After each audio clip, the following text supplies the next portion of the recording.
चर्चा। सत श्री अकाल दोस्तों, मैं दर्शन सिंह दर्शक चर्चा प्रोग्राम लेके हाजिर हूं। 15 अगस्त ਨੂੰ आजादी वाले दिन प्रधानमंत्री नरेंद्र मोदी जी ने देश ਨੂੰ संबोधन किया। देश ਨੂੰ ਜਿਹੜੀਆਂ ਦਰਪੇਸ਼ ਚੁਣੌਤੀਆਂ ਨੇ, ਜਿਹੜੀਆਂ ਸਮੱਸਿਆਵਾਂ ਨੇ, ਉਹਨਾਂ ਦੀ ਗੱਲਬਾਤ ਕੀਤੀ। ਨਾਲ ਨਾਲ ਦੇਸ਼ ਦੀਆਂ ਜਿਹੜੀਆਂ ਪ੍ਰਾਪਤੀਆਂ ਨੇ ਉਹਨਾਂ ਦਾ ਜ਼ਿਕਰ ਵੀ ਕੀਤਾ।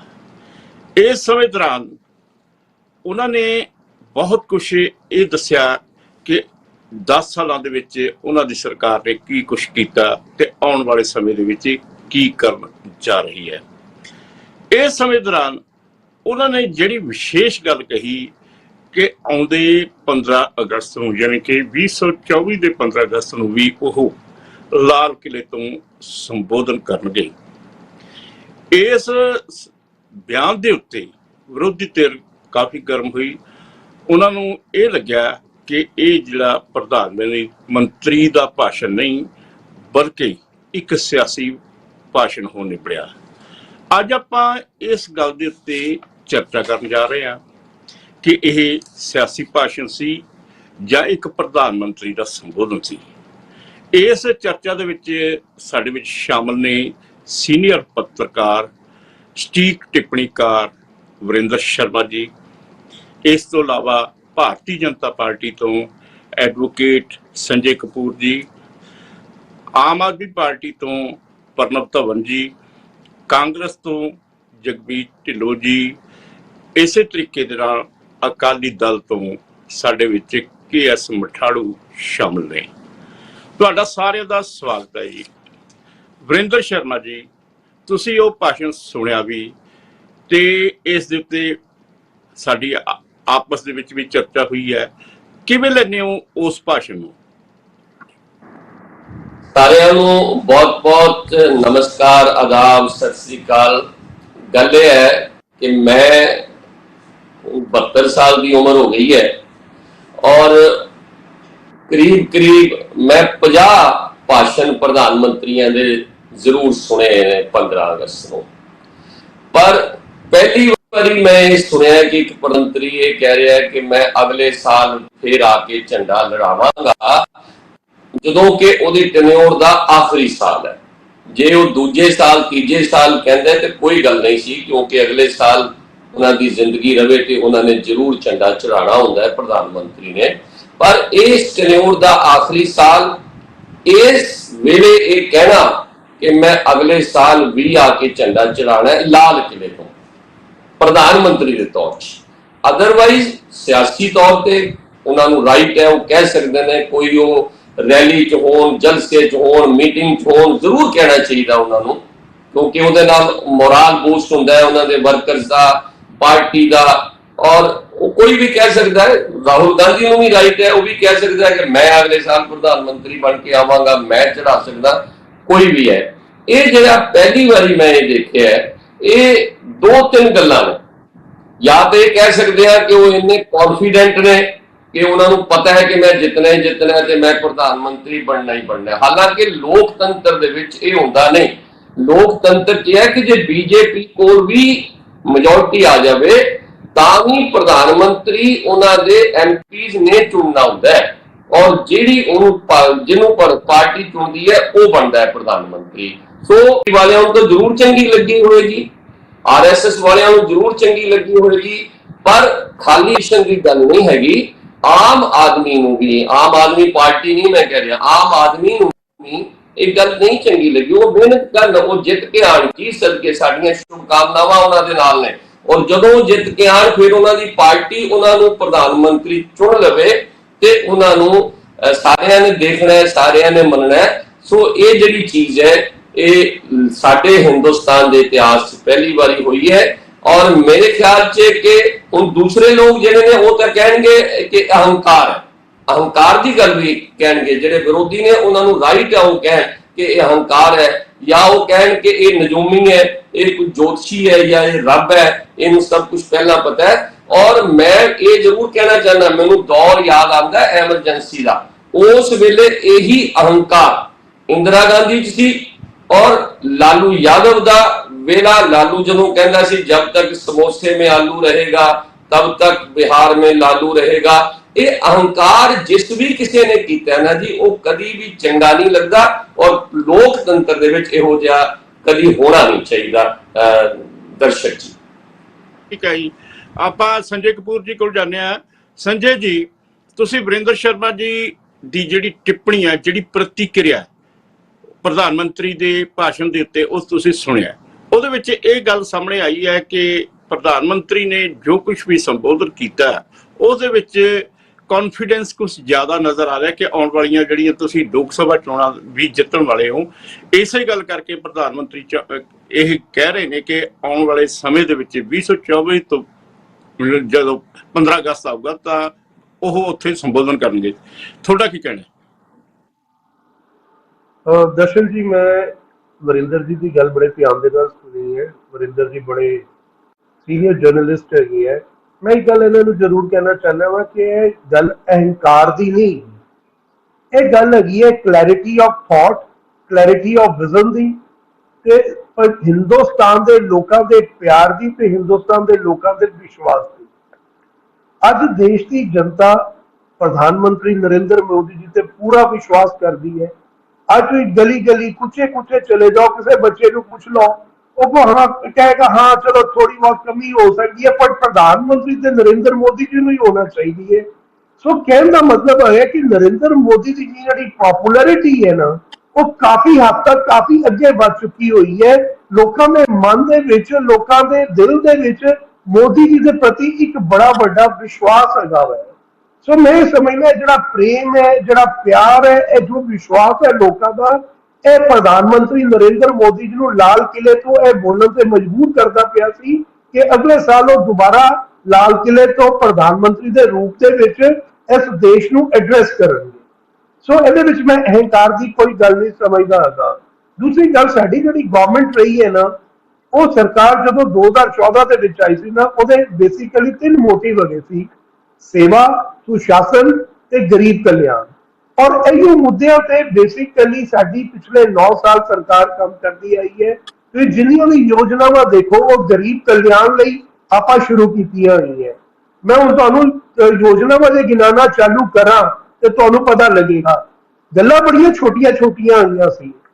जिस टाइम आपां टॉयलेट्स की शुरुआत कीती सी ना कि देश दे विच टॉयलेट्स की कमी है, तो मेरा ख्याल है कि हर दूजा बंदा ना मजाक उड़ाता पाया सी कि टॉयलेट बनाने है, प्रधानमंत्री टॉयलेट की गल करते पे है।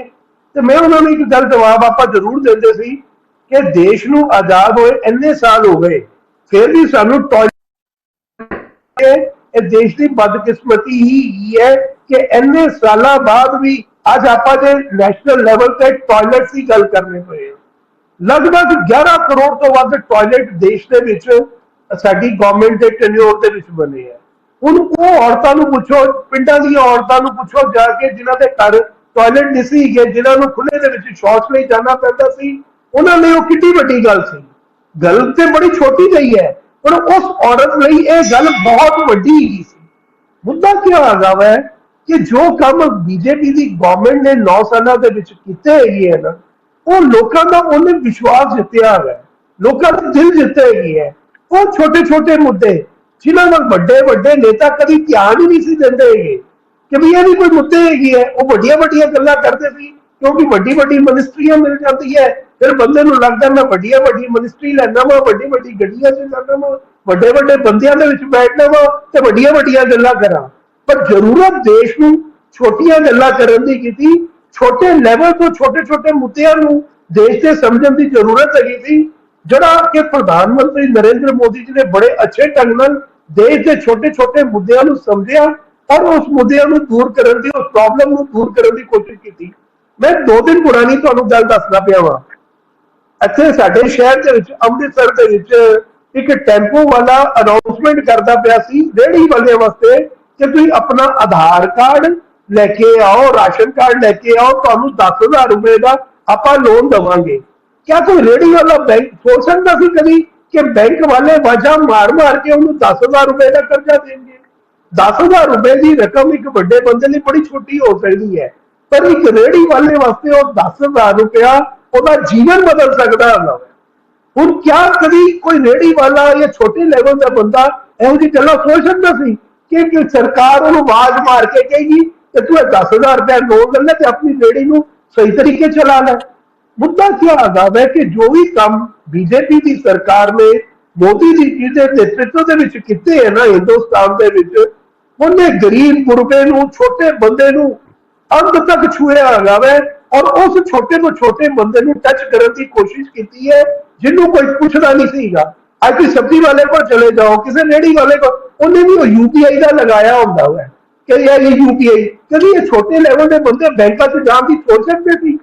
46 ਕਰੋੜ ਜਨਧਨ ਅਕਾਊਂਟ ਆਪਾਂ ਖੋਲੇ, ਇਹ ਲੋਕਾਂ ਨੂੰ ਬੈਂਕ ਦੇ ਅੰਦਰ ਵੜਦੇ ਵੀ ਨਾ ਡਰ ਲੱਗਦਾ ਹੁੰਦਾ ਸੀ, ਪਰ ਅੱਜ ਕਿਸੇ ਵੀ ਛੋਟੀ ਤੋਂ ਸੰਜੇ ਜੀ, ਤੁਸੀਂ ਜਿਹੜੀਆਂ ਪ੍ਰਾਪਤੀਆਂ ਗਣਵਾਈਆਂ ਨੇ ਇਹ ਆਪਣੇ ਆਪ ਦੇ ਵਿੱਚ ਹੈ ਵੀ ਕਾਫੀ ਜ਼ਿਆਦਾ ਨੇ। ਆਮ ਜਿਹੜਾ ਗਰੀਬ ਬੰਦਾ ਹੈ ਉਸ ਨੂੰ ਇਹ ਜਿਹੜੀਆਂ ਹੈਗੀਆਂ ਸਹੂਲਤਾਂ ਮਿਲ ਵੀ ਰਹੀਆਂ ਨੇ। ਇਸ ਸੰਬੰਧ ਵਿੱਚ ਆਪਣੀ ਚਰਚਾ ਜਾਰੀ ਰਹੂਗੀ। ਲੈਣੇ ਇੱਕ ਬ੍ਰੇਕ। ਚਰਚਾ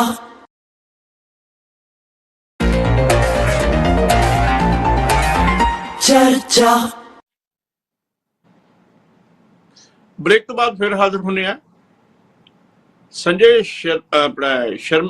ਕਪੂਰ ਜੀ ਨੇ ਜਿਹੜੀ ਭਾਰਤੀ ਜਨਤਾ ਪਾਰਟੀ ਦੀ ਸਰਕਾਰ ਹੈ, NDA ਦੀ ਸਰਕਾਰ ਹੈ, ਉਸ ਦੀ ਪ੍ਰਾਪਤੀਆਂ ਦੀ ਗੱਲ ਕੀਤੀ ਹੈ ਤੇ ਇਸ ਗੱਲ ਕਰਕੇ ਕਿਹਾ ਕਿ ਲੋਕਾਂ ਦੇ ਮਨ ਵਿੱਚ ਮੋਦੀ ਸਾਹਿਬ ਦੇ ਲਈ ਬਹੁਤ ਜ਼ਿਆਦਾ ਸਤਿਕਾਰ ਹੈ ਤੇ ਉਹ ਚਾਹੁੰਦੇ ਨੇ ਕਿ ਦੁਬਾਰਾ ਜਿਹੜੇ ਨਰਿੰਦਰ ਮੋਦੀ ਜੀ ਫਿਰ ਤੋਂ ਦੁਬਾਰਾ ਪ੍ਰਧਾਨ ਮੰਤਰੀ ਬਣਨ।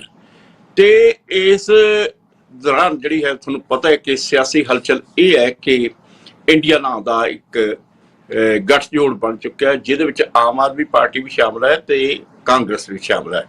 ਤੇ ਕਾਂਗਰਸ ਇਸ ਸਮੇਂ ਜਿਹੜਾ ਇੰਡੀਆ NDA ਨੂੰ ਚੁਣੌਤੀ ਦੇਣ ਵਾਸਤੇ ਤਿਆਰ ਹੋਇਆ ਤੇ ਇਸ ਸੰਬੰਧ ਵਿੱਚ ਸਾਡੇ ਵਿੱਚ ਬੈਠੇ ਨੇ ਜਗਵੀਰ ਤੇ ਢਿੱਲੋਂ ਜੀ।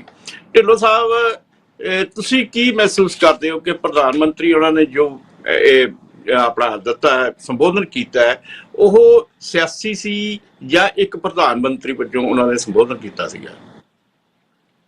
ਦਰਸ਼ਨ ਜੀ, ਉਸ ਦਿਨ ਤਾਂ ਇਸ ਤਰ੍ਹਾਂ ਲੱਗਦਾ ਸੀ ਕਿ ਜਿਸ ਤਰ੍ਹਾਂ ਸਾਡੇ ਪ੍ਰਧਾਨ ਮੰਤਰੀ ਸਾਹਿਬ ਕਿਸੇ ਸਿਆਸੀ ਸਟੇਜ ਤੇ ਹੋਣ, ਨਾ ਕਿ ਲਾਲ ਕਿਲੇ ਤੇ।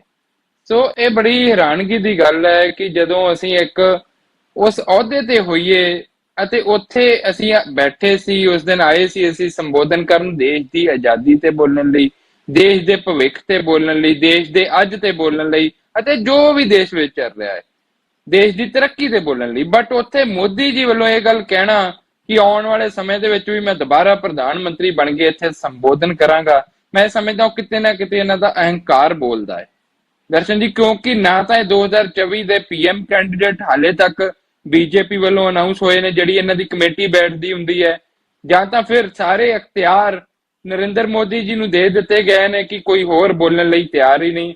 ਚਲੋ ਅਗਰ ਇਹਨਾਂ ਨੇ ਸੰਬੋਧਨ ਕੀਤੇ ਇਹ ਗੱਲ ਕਹਿ ਵੀ ਦਿੱਤੀ ਤਾਂ ਇੱਥੇ BJP ਦੇ ਪ੍ਰਵਕਤਾ ਉਹਨਾਂ ਦੀਆਂ ਬੜੀਆਂ ਪ੍ਰਾਪਤੀਆਂ ਗਿਣਾ ਰਹੇ ਸਨ। ਮੈਂ ਉਹਨਾਂ ਨੂੰ ਪੁੱਛਣਾ ਚਾਹਾਂ ਕਿ ਅਗਲੇ ਸਾਲ ਲਾਲ ਕਿਲੇ ਆਉਣ ਦੀ ਤਾਂ ਗੱਲ ਤੁਸੀਂ ਕਰ ਦਿੱਤੀ, ਬਟ ਮਣੀਪੁਰ ਕਦੋਂ ਜਾ ਰਹੇ ਹੋ?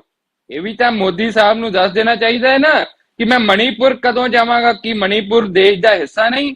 ਕਿ ਮਣੀਪੁਰ ਦੇ ਵਸਨੀਕ, ਉੱਥੋਂ ਦੀਆਂ ਔਰਤਾਂ ਜਿਨ੍ਹਾਂ ਨੂੰ ਨਗਨ ਕਰਕੇ ਕਮਾਇਆ ਗਿਆ, ਜਿਹੜੇ ਅੱਜ ਵੀ ਇਨਸਾਫ ਦੀ ਗੁਹਾਰ ਲਾ ਰਹੀਆਂ ਨੇ, ਉਹਨਾਂ ਦੀ ਸਾਰ ਲੈਣ ਲਈ ਅਸੀਂ ਉਸ ਸੂਬੇ ਦੇ ਵਿੱਚ ਨਹੀਂ ਜਾਂਦੇ? ਤੇ ਫਿਰ ਗੱਲਾਂ, ਕਿਉਂਕਿ ਉਹ ਘੱਟ ਗਿਣਤੀ ਦੇ ਨਾਲ ਸੰਬੰਧ ਰੱਖਦੇ ਨੇ। ਸੋ ਇਹਨਾਂ ਦੀਆਂ ਪ੍ਰਾਪਤੀਆਂ ਦੇ ਉਲਟ ਜਿਹੜੀਆਂ ਗੱਲਾਂ ਨੇ, ਕਹਿੰਦੇ ਗਰੀਬ ਦਾ ਵਿਕਾਸ ਕੀਤਾ। ਸਾਨੂੰ ਪਤਾ ਹੈ ਗਰੀਬ ਅਡਾਨੀ ਵਰਗਿਆਂ ਦਾ ਵਿਕਾਸ ਟੈਨਿਊਰ ਦੇ ਵਿੱਚ ਦੇਸ਼ ਵਿੱਚੋਂ ਕਰੋੜਾਂ ਰੁਪਏ ਭੱਜ ਕੇ ਲੈ ਕੇ ਗਏ ਨਰਿੰਦਰ ਮੋਦੀ ਦੇ ਟੈਨਿਊਰ ਵਿੱਚ। ਹਾਲੇ ਤੱਕ ਇੱਕ ਵੀ ਇਹਨਾਂ ਨੇ ਉੱਥੋਂ ਸ਼ਖਸ ਫੜ ਕੇ ਵਾਪਸ ਨਹੀਂ ਲਿਆਂਦਾ। ਸੋ ਬੇਰੁਜ਼ਗਾਰੀ ਦੀ ਜਿੱਥੋਂ ਤੱਕ ਗੱਲ ਕਰੀਏ, ਇਹ ਗੱਲਾਂ ਕਰਦੇ ਸਨ ਹਰ ਸਾਲ 2 ਕਰੋੜ ਰੋਜ਼ਗਾਰ ਦੇਵਾਂਗੇ। ਇਹਨਾਂ ਨੂੰ ਮੈਂ ਪੁੱਛਣਾ ਚਾਹੁੰਦਾ, ਕਿੰਨੇ 2 ਕਰੋੜ ਛੱਡੋ, ਤੁਸੀਂ 10 ਲੱਖ ਤੋਂ ਵੀ ਉੱਪਰ ਇੱਕ ਸਾਲ ਦੇ ਵਿੱਚ ਰੋਜ਼ਗਾਰ ਜਨਰੇਟ ਨਹੀਂ ਕਰ ਸਕੇ। ਸੋ ਕਿਸ ਤਰ੍ਹਾਂ ਤੁਸੀਂ ਇਹ ਐਕਸਪੈਕਟ ਕਰਦੇ ਹੋ ਕਿ ਲੋਕ ਤੁਹਾਨੂੰ ਦੁਬਾਰਾ ਚੁਣਨਗੇ? ਉਸ ਤੋਂ ਅੱਗੇ ਇਹਨਾਂ ਦੇ ਇੱਕ ਅਹਿਮ ਗੱਲ ਸੀ ਜਿਹੜੀ ਇਹਨਾਂ ਇੱਕ ਵਾਰ ਭਾਸ਼ਣ 'ਚ ਕਹੀ ਸੀ ਕਿ 2022 ਤੱਕ ਕਿਸਾਨਾਂ ਦੀ ਆਮਦਨ ਦੁੱਗਣੀ ਕਰਾਂਗੇ। 2023 ਆ ਗਿਆ ਜਨਾਬ, ਕੋਈ ਆਮਦਨ ਦੁੱਗਣੀ ਨਹੀਂ ਹੋਈ। ਕਿ ਤੁਹਾਨੂੰ ਲੱਗਦਾ ਹੈ ਕਿ ਕਿਸਾਨ ਜਿਨ੍ਹਾਂ ਨੂੰ ਤੁਸੀਂ ਡੰਗਰਾਂ ਵਾਂਗੂ ਕੁੱਟਿਆ ਉਹ ਤੁਹਾਨੂੰ ਦੁਬਾਰਾ ਚੁਣਨਗੇ। ਨਾ ਤਾਂ ਤੁਸੀਂ ਨੌਜਵਾਨਾਂ ਨੂੰ ਰੋਜ਼ਗਾਰ ਦਿੱਤਾ, ਨਾ ਭ੍ਰਿਸ਼ਟਾਚਾਰ ਰੋਕਿਆ, ਨਾ ਹੀ ਤੁਸੀਂ ਕਿਸਾਨਾਂ ਨੂੰ ਕੋਈ ਦਿੱਤਾ। ਤੇ ਰਹੀ ਗੱਲ, ਇੱਕ ਗੱਲ ਮੈਂ ਦਰਸ਼ਨ ਜੀ ਜ਼ਰੂਰ ਕਹੂੰਗਾ ਕਿ ਇਹ ਕਹਿੰਦੇ ਨੇ ਕਿ ਦੁਬਾਰਾ ਆਉਣਾ ਹੈ। ਜਿਹੜੀ ਹਿੰਦੂ ਮੁਸਲਿਮ ਦੀ ਜਿਹੜੀ ਇਹਨਾਂ ਨੇ ਗੰਦੀ ਰਾਜਨੀਤੀ ਦੇਸ਼ ਵਿੱਚ ਨਫ਼ਰਤ ਦੀ ਅੱਗ ਜਲਾਈ ਹੈ ਨਾ, ਜਿਹੜੀ ਹਰਿਆਣਾ 'ਚ ਵੀ ਆਈ, ਮਣੀਪੁਰ ਵਿੱਚ ਵੀ ਆਈ, ਕਸ਼ਮੀਰ ਵਿੱਚ ਵੀ ਆਈ, ਹੋਰਨਾਂ ਸੂਬਿਆਂ ਵਿੱਚ ਵੀ ਆਈ, ਉਹ ਅੱਗ ਨਰਿੰਦਰ ਮੋਦੀ ਦੀ ਸਰਕਾਰ ਨੂੰ ਲੈ ਡੁੱਬੇਗੀ। ਤੇ ਇਹ ਨਰਿੰਦਰ ਮੋਦੀ ਦਾ ਮੇਰੇ ਹਿਸਾਬ ਦੇ ਨਾਲ ਇਹ ਆਖਰੀ ਭਾਸ਼ਣ ਸੀ। ਦੁਬਾਰਾ ਅਸੀਂ ਇਹਨਾਂ ਨੂੰ ਲਾਲ ਕਿਲੇ ਤੇ ਜ਼ਿੰਦਗੀ ਵਿੱਚ ਕਦੇ ਵੀ ਨਹੀਂ ਦੇਖਾਂਗੇ ਉੱਥੇ ਭਾਸ਼ਣ ਦਿੰਦਿਆਂ। ਸੋ ਇਹ ਮੈਂ ਫਿਰ ਕਹਾਂਗਾ ਕਿ ਮਠਾੜੂ ਸਾਹਿਬ ਤੁਸੀਂ ਸੰਜੇ ਜੀ ਦਾ ਵੀ ਭਾਸ਼ਣ ਸੁਣਿਆ ਤੇ ਢਿੱਲੋਂ ਸਾਹਿਬ ਦੀ ਜਿਹੜੀ ਹੈਗੀ ਆ ਉਹ ਵੀ ਆਪਾਂ ਜੋ ਉਹਨਾਂ ਨੇ ਆਪਣਾ ਸਪਸ਼ਟੀਕਰਨ ਦਿੱਤਾ ਜਾਂ ਪ੍ਰਤੀਕਿਰਿਆ ਦਿੱਤੀ ਆ ਉਹ ਸੁਣੀ ਆ। ਤੇ ਅਕਾਲੀ ਦਲ ਇਸ ਸਮੇਂ ਨਾ ਤਾਂ ਐਨਡੀਏ ਦੇ ਵਿੱਚ ਹੈ ਨਾ ਇੰਡੀਆ ਦੇ ਵਿੱਚ ਹੈ, ਤੇ ਉਹ ਕਿਸ ਤਰੀਕੇ ਨਾਲ ਮਹਿਸੂਸ ਕਰ ਰਿਹਾ ਹੈ ਕਿ ਜਿਹੜੇ ਹੈਗੇ ਮੋਦੀ ਸਾਹਿਬ ਦੁਬਾਰਾ ਆ ਸਕਦੇ ਆ ਕਿ ਨਹੀਂ ਆ ਸਕਦੇ, ਜਾਂ ਭਾਰਤੀ ਜਨਤਾ ਪਾਰਟੀ ਦੁਬਾਰਾ ਸੱਤਾ 'ਚ ਆਵੇਗੀ ਕਿ ਨਹੀਂ ਆਵੇਗੀ? ਦੇਖੋ ਦਰਸ਼ਕ ਜੀ, ਸਭ ਤੋਂ ਪਹਿਲੀ ਗੱਲ ਤਾਂ ਤੁਸੀਂ ਗੱਲ ਕਹੀ ਸ਼੍ਰੋਮਣੀ ਅਕਾਲੀ ਦਲ ਐਨਡੀਏ ਨਾਲ ਵੀ ਨਹੀਂ ਹੈ ਤੇ ਇੰਡੀਆ ਨਾਲ। ਇੰਡੀਆ ਉਹ ਜਿਹੜਾ ਗਠਬੰਧਨ ਕਰਕੇ ਬਣਾਇਆ, ਇਹ ਵਾਲਾ ਨਹੀਂ ਜਿਹਦੇ 'ਚ ਆਪਾਂ ਰਹਿੰਦੇ ਆ। ਇਸ ਇੰਡੀਆ ਨਾਲ ਤਾਂ ਸ਼੍ਰੋਮਣੀ ਅਕਾਲੀ ਦਲ ਸ਼ੁਰੂ ਤੋਂ ਹੈ ਤੇ ਰਹੇਗਾ। ਸ਼੍ਰੋਮਣੀ ਅਕਾਲੀ ਦਲ ਉਸ ਨਾਲ ਹੈ, ਪੰਜਾਬ ਨਾਲ ਹੈ, ਜੋ ਪੰਜਾਬ ਦੀ ਗੱਲ ਕਰੇਗਾ, ਜੋ ਪੰਜਾਬ ਦੇ ਮੁੱਦੇ ਹੱਲ ਕਰੇਗਾ। ਪੰਜਾਬ ਦੇ ਮੁੱਦੇ ਜਿਹੜੇ ਹੈਗੇ ਆ ਉਹ ਅੱਜ ਵੀ ਉੱਥੇ ਹੀ ਖੜੇ ਆ, ਚਾਹੇ ਪਾਣੀਆਂ ਦਾ ਮੁੱਦਾ ਹੋਵੇ, ਚਾਹੇ ਚੰਡੀਗੜ੍ਹ ਦਾ ਮੁੱਦਾ ਹੋਵੇ, ਚਾਹੇ ਬੰਦੀ ਸਿੰਘਾਂ ਦੀ ਰਿਹਾਈ ਦਾ ਮੁੱਦਾ ਹੋਵੇ। ਦੇਖੋ ਅਸੀਂ ਉਮੀਦ ਕਰਦੇ ਸੀ ਕਿ ਸ਼੍ਰੀ ਨਰਿੰਦਰ ਮੋਦੀ ਜੀ ਜਿਹੜੇ ਮਾਨਯੋਗ ਦੇਸ਼ ਦੇ ਪ੍ਰਧਾਨ ਮੰਤਰੀ ਆ, ਜਦੋਂ ਲਾਲ ਬੋਲਦੇ ਹੋਏ ਇਹ ਗੱਲ ਕਹਿਣਗੇ ਕਿ ਭਾਈ ਜਿਹੜੀ 550 ਸਾਲਾਂ ਦੇ ਉੱਪਰ ਬਾਬਾ ਨਾਨਕ ਜੀ ਦੇ ਦਿਹਾੜੇ ਦੇ ਉੱਪਰ ਮੈਂ ਅਨਾਉਂਸਮੈਂਟ ਕੀਤੀ ਸੀ, ਮੈਂ ਵਾਅਦਾ ਕੀਤਾ ਸੀ, ਤਾਂ ਬੰਦੀ ਸਿੰਘਾਂ ਨੂੰ ਮੈਂ ਇੱਥੋਂ ਅੱਜ ਰਿਹਾ ਕਰਨ ਦਾ ਜਿਹੜਾ ਹੈਗਾ ਉਹ ਸਪੀਚ ਦੇ ਵਿੱਚ ਬੋਲਦੇ ਹੋ, ਤਾਂ ਅਸੀਂ ਇਹ ਸਮਝਦੇ ਸੀ ਬੋਲਣਗੇ, ਆਪਣੇ ਵਾਅਦੇ ਤੋਂ ਮੁੱਕ ਰਹੇ। ਹੁਣ ਗੱਲ ਕਰਦੇ ਆ ਆਪਾਂ ਉਹਨਾਂ ਦੇ ਭਾਸ਼ਣ ਦੀ ਕਿ ਮੈਂ ਦੁਬਾਰਾ ਲਾਲ ਕਿਲੇ ਦੇ ਉੱਪਰ ਝੰਡਾ ਲਹਿਰਾਵਾਂਗਾ। ਕੁਝ ਹੱਦ ਤੱਕ ਮੈਂ ਜਿਹੜਾ ਹੈਗਾ, ਸਾਡੇ ਵਰਿੰਦਰ ਸ਼ਰਮਾ ਜੀ ਬਹੁਤ ਸਿਆਣੇ ਮਤਲਬ ਸੂਝਵਾਨ ਜਰਨਲਿਸਟ ਨੇ, ਇਹਨਾਂ ਨੇ ਜੋ ਗੱਲ ਕਹੀ ਮੈਂ ਇਹਨਾਂ ਦੇ ਨਾਲ ਬਿਲਕੁਲ ਸਹਿਮਤ ਆ। ਕਿਤੇ ਨਾ ਕਿਤੇ ਹੰਕਾਰ ਦੀ ਗੱਲ ਹੈਗੀ। ਪਹਿਲੀ ਗੱਲ ਤਾਂ ਜਿਹੜਾ ਉਹਨਾਂ ਨੇ ਭਾਸ਼ਣ ਦਿੱਤਾ, ਮੈਂ ਦੇਖੋ ਜਿਹੜਾ ਮੇਰਾ ਨਿੱਜੀ ਤਜਰਬਾ, ਜਿੰਨੀ ਕਿ ਮੈਨੂੰ ਪੋਲੀਟੀਕਲ ਸਮਝ ਹੈਗੀ ਆ, ਮੈਨੂੰ ਇਹ ਲੱਗਦਾ ਕਿ ਉਹਨਾਂ ਨੇ ਨਾ ਤਾਂ ਦੇਸ਼ ਦੇ ਵੋਟਰਾਂ ਨੂੰ, ਨਾ ਵਿਰੋਧੀ ਧਿਰ ਦੇ ਜਿਹੜੇ ਆਗੂ ਉਹਨਾਂ ਨੇ ਬੀਜੇਪੀ ਨੂੰ ਸੰਬੋਧਨ ਕੀਤਾ ਹੈ। ਜਿਹੜੀ ਭਾਰਤੀ ਜਨਤਾ ਪਾਰਟੀ ਆ ਉਹਨਾਂ ਨੇ ਸੁਣਾਈ ਕੀਤੀ ਹੈ ਬਈ ਭਾਈ ਗੱਲ ਸੁਣ ਲਓ, ਜੇ ਮੈਂ ਹੈਗਾ ਤਾਂ ਤੁਹਾਡੀ ਸਰਕਾਰ ਆਏਗੀ, ਮੋਦੀ ਨੂੰ ਵੋਟ ਪੈਂਦੀ ਹੈ। ਕੋਈ ਨਾਮ ਨਹੀਂ ਲੈ ਰਿਹਾ, ਕੋਈ ਭਾਰਤੀ ਜਨਤਾ ਪਾਰਟੀ ਨਹੀਂ ਕਿਹਾ ਉਹਨਾਂ ਨੇ ਕਿ ਭਾਰਤੀ ਜਨਤਾ ਪਾਰਟੀ ਸਰਕਾਰ ਦੇ ਵਿੱਚ ਆਏਗੀ, ਮੈਂ ਪ੍ਰਧਾਨ, ਉਹਨਾਂ ਨੇ ਕਿਹਾ ਮੈਂ ਪ੍ਰਧਾਨ ਮੰਤਰੀ ਹੋਊਂਗਾ, ਅਗਲੇ ਵਾਰ ਮੈਂ ਝੰਡਾ ਲਹਿਰਾਊਂਗਾ। ਦੇਖੋ ਇਹ ਗੱਲ ਜਿਹੜੀ ਹੈਗੀ ਹੈ ਵਿਚਾਰਨ ਵਾਲੀ ਹੈ। ਲੋਕਤੰਤਰ ਦੀ ਜਿਹੜੀ ਵਾਰ-ਵਾਰ ਦੁਹਾਈ ਦਿੰਦੇ ਆ, ਪਰਿਵਾਰਵਾਦ ਦੀ ਵਾਰ-ਵਾਰ ਦੁਹਾਈ ਦਿੰਦੇ ਆ। ਅੱਜ ਜਿਹੜੀ ਹੈਗੀ ਆ ਇਹ ਗੱਲ ਉਹਨਾਂ ਨੂੰ ਸਮਝ ਲੈਣੀ ਚਾਹੀਦੀ ਹੈ ਬੀਜੇਪੀ ਨੂੰ ਕਿ ਬੀਜੇਪੀ ਕੁਝ ਨਹੀਂ, ਕੱਲਾ ਮੋਦੀ ਹੈ, 2 ਵਾਰ ਮੋਦੀ ਬਣ ਚੁੱਕਿਆ। ਤੀਸਰੀ ਗੱਲ, ਉਹ ਮੋਦੀ ਸਾਹਿਬ ਇਸ ਕਰਕੇ ਕਹਿ ਰਹੇ ਨੇ ਕਿਉਂਕਿ ਸਾਹਮਣੇ ਜਿਹੜੀ ਆਪੋਜੀਸ਼ਨ ਪਾਰਟੀ ਹੈਗੀ ਹੈ ਉਹਨਾਂ ਦੀ ਜਿਹੜੀ ਹਾਲਤ ਹੈ, ਜਿਵੇਂ ਅੱਜ ਤੁਸੀਂ ਦਿੱਲੀ ਤੋਂ ਅਲਕਾ ਲਾਂਬਾ ਦਾ ਬਿਆਨ ਸੁਣਿਆ ਹੋਣਾ, ਇੱਕ ਪਾਸੇ ਤਾਂ ਗੱਠਜੋੜ ਹੋਇਆ, ਅੱਜ ਅਲਕਾ ਲਾਂਬਾ ਦਾ ਤੁਸੀਂ ਬਿਆਨ ਸੁਣੋ। ਹੁਣੇ ਮੈਂ ਘੰਟਾ ਕੁ ਪਹਿਲਾਂ ਬਿਆਨ ਸੁਣ ਕੇ ਹਟਿਆ, ਉਹਨਾਂ ਨੇ ਕਿਹਾ ਰਾਹੁਲ ਗਾਂਧੀ ਖੜਗੇ ਸਾਹਿਬ ਸਾਡੀ ਸਾਰਿਆਂ ਦੀ ਅੱਜ ਮੀਟਿੰਗ ਹੋਈ ਹੈ, ਮੀਟਿੰਗ ਦੇ ਵਿੱਚ ਇਹ ਗੱਲ ਹੋਈ ਹੈ ਕਿ ਆਪਾਂ ਦਿੱਲੀ ਦੇ ਵਿੱਚ 7 ਸੀਟਾਂ ਦੇ ਉੱਪਰ ਜਿਹੜਾ ਚੋਣ ਲੜਨੀ ਹੈ ਔਰ ਖਿੱਚ ਕੇ ਤਿਆਰੀ ਕਰੋ। ਦੂਜੇ ਪਾਸੇ ਪੰਜਾਬ ਦੀ ਕਾਂਗਰਸ ਜਿਹੜੀ ਚਾਹੇ ਕੁਝ ਮਰਜ਼ੀ ਹੈ, ਜਗਮੀਤ ਢਿੱਲੋਂ ਕੁਝ ਕਹੀ ਜਾਣ, ਸਾਡੇ ਧਵਨ ਜੀ ਕੁਝ ਕਹੀ ਜਾਣ, ਠੀਕ ਨਹੀਂ ਅਸੀਂ ਆਮ ਆਦਮੀ ਪਾਰਟੀ ਨਾਲ, ਸੋ ਉਹਨਾਂ ਨੂੰ ਪਤਾ ਹੈ ਕਿ ਇਹਨਾਂ ਦਾ ਸੂਦ ਨਹੀਂ ਆਏਗਾ, ਉਹ ਕਹਿ ਸਕਦੇ ਆ।